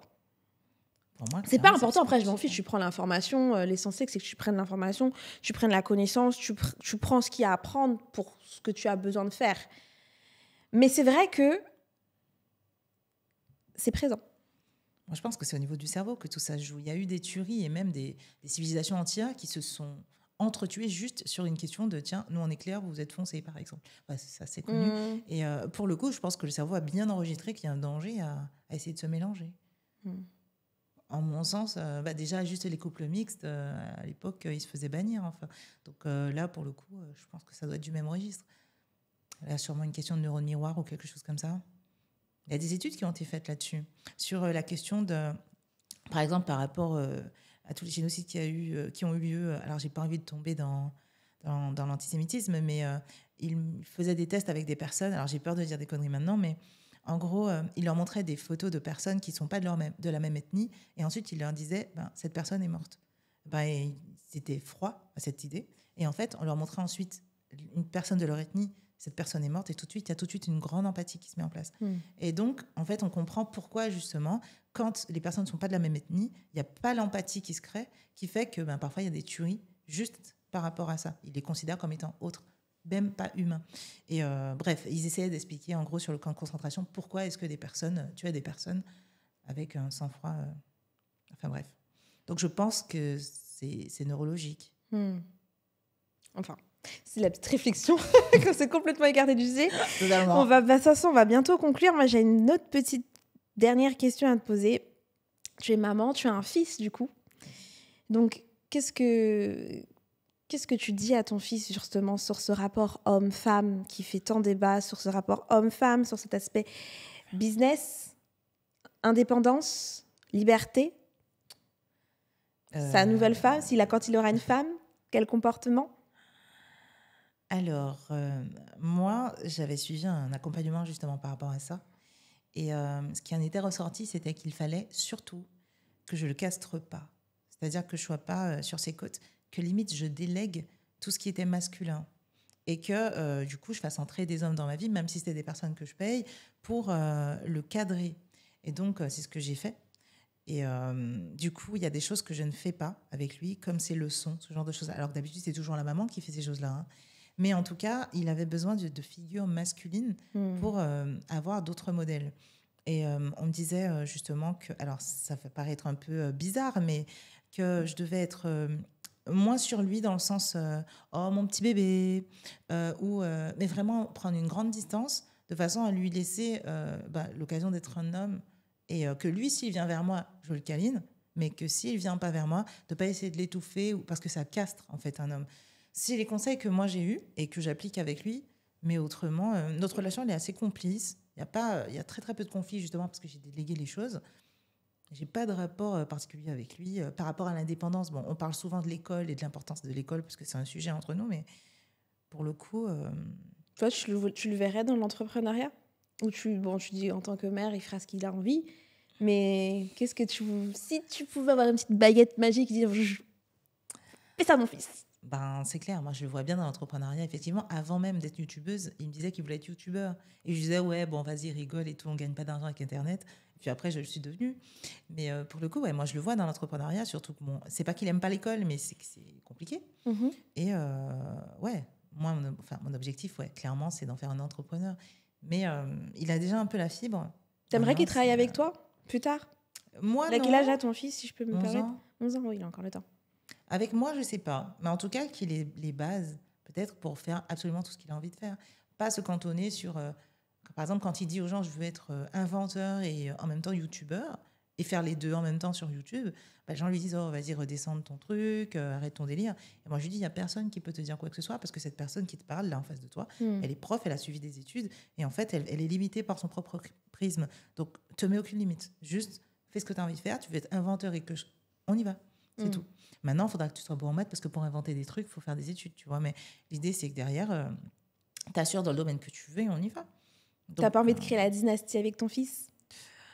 Encore faut-il qu'il en ait envie, tu vois. Et mon fils, c'est un flemmard de ouf. Oui, bon, il a 11 ans. Oui, bah... Il a la valeur de l'argent, tout ça? Pas du tout. Tu te rends compte? C'est-à-dire... Et c'est pas quelque chose que tu lui... Le fait de gérer son argent? Le fait de gérer son argent, de connaître quelle est la valeur de l'argent, l'impact que peut avoir l'argent. Je pense après, je sais pas, j'ai pas d'enfant, mais à 11 ans, peut-être que c'est l'âge où on commence à parler de ça, ou c'était un peu trop tôt, je sais pas, je me rends pas compte. Je sais pas, je lui donne un budget, par exemple. Lui, en général, il dépense en 2 jours. Donc, franchement, j'ai pas forcément ces sujets-là avec lui pour le moment. Je sais c'est surprenant, parce que du coup, toi qui es dedans, même que c'est 2 parents, je suppose, c'est des discussions, finalement... où justement, moi je regarde des trucs, mais où je discute avec certains parents entrepreneurs, c'est des choses qu'ils veulent tout de suite inculquer. Alors peut-être que c'est trop tôt, peut-être que c'est aussi la voie de le laisser vivre ses expériences. Mais c'est quoi la valeur de l'argent pour toi? La valeur de l'argent, c'est savoir de ce que tu dépenses, comment tu le dépenses, et comment du coup éduquer. Faut avoir une situation financière pour pouvoir faire, ne serait-ce qu'avoir une société, de faire des investissements. Moi, j'ai pas eu cette éducation financière. Enfin, on m'a pas éduquée, mais j'ai vu et j'ai su moi-même m'auto-éduquer. Tu vois, j'ai pas eu mes parents qui m'ont dit, écoute, mais j'ai vu qu'il fallait le faire. Et je pense que j'ai un rapport avec l'argent qui est plutôt sain, parce que j'ai pas d'achat compulsif. Si j'ai pas besoin, j'achète pas. Si j'ai envie de me faire plaisir une fois comme ça, je me fais plaisir. Mais je suis plutôt quelqu'un qui va être au cas où et mettre à côté, tu vois. Ou alors réinvestir.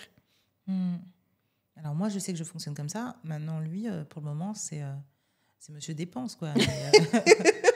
Lui, c'est mais oui, mais t'as de l'argent sur ton compte, mais laisse-moi tranquille. Et ouais, c'est toujours comme ça. Mais après, pour le moment, en fait, j'introduis tout juste la question d'argent de poche. Mais sinon, c'est tout, quoi. Ouais, tu donnes de l'argent de poche? Oui, chaque semaine pour qu'il puisse gérer. Il y a des fois où le soir, je suis pas là parce que je vais à la danse ou quoi. Le soir, il achète son dîner, il rentre à la maison en attendant que j'arrive. Et du coup, ouais, normalement, en tout cas, jusqu'ici, les plus grosses bêtises qu'il ait fait, c'est acheter des pâtisseries pour tous ses copains. Après, le soir, je lui dis, t'as mangé? Non. Où est l'argent? Ben, j'ai acheté à manger pour tout le monde et tout. Oh, il est trop Ok. généreux. Ouais, bah c'est ça, mais à un moment donné, non, frère.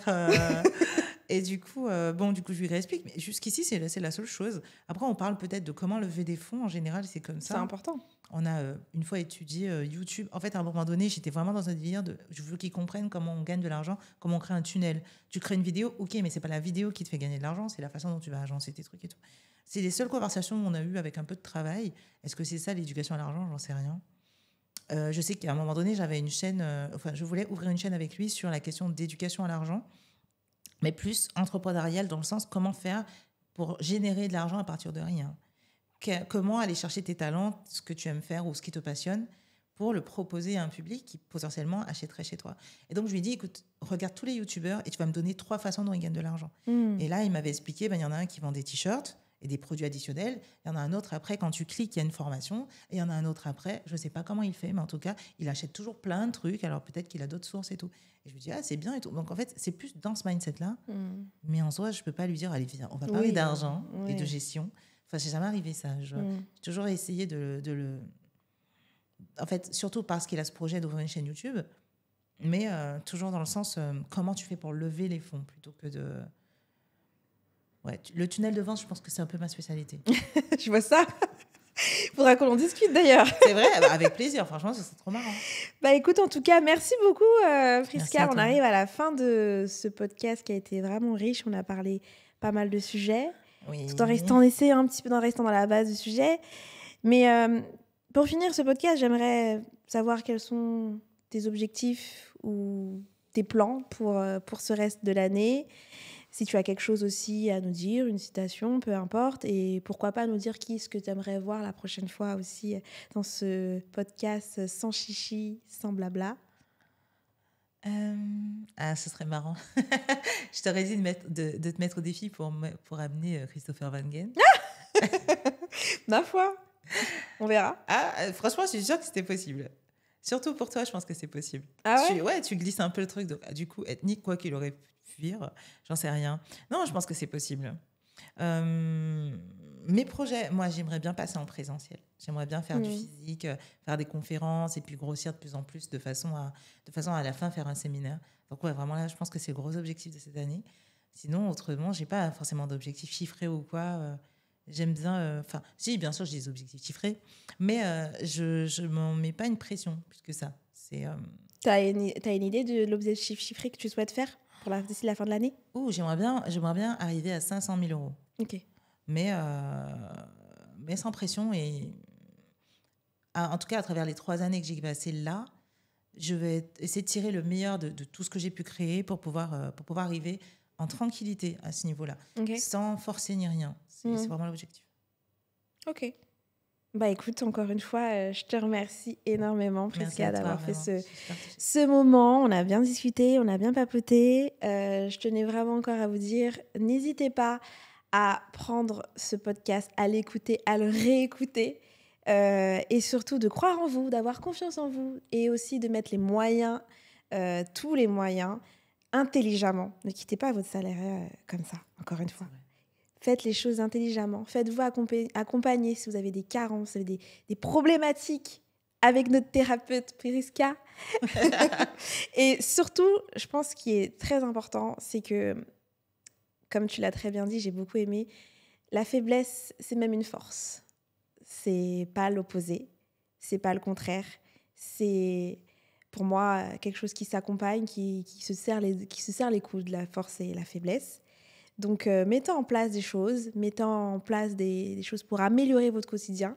On améliore aussi, nous, avec TJF, le quotidien des gens en leur permettant d'investir, en permettant de faire aussi maintenant de la sous-location professionnelle pour pouvoir avoir une source de revenus supplémentaires. Et je pense que c'est pas anodin par les temps qui courent, qu'il faut, comme tu nous l'as expliqué à travers ton témoignage, qu'il faut toujours avoir un coup d'avance, toujours avoir... de quoi rebondir si un jour vous n'avez plus vous êtes viré, vous êtes licencié, il y a un souci. Il faut toujours avoir ce temps d'avance pour pouvoir rebondir et aller de l'avant. Et pour aller de l'avant, c'est beaucoup financièrement et beaucoup psychologiquement se guérir. Donc, sur ce, à très bientôt pour ce podcast. Ciao, ciao. Merci. Salut tout le monde.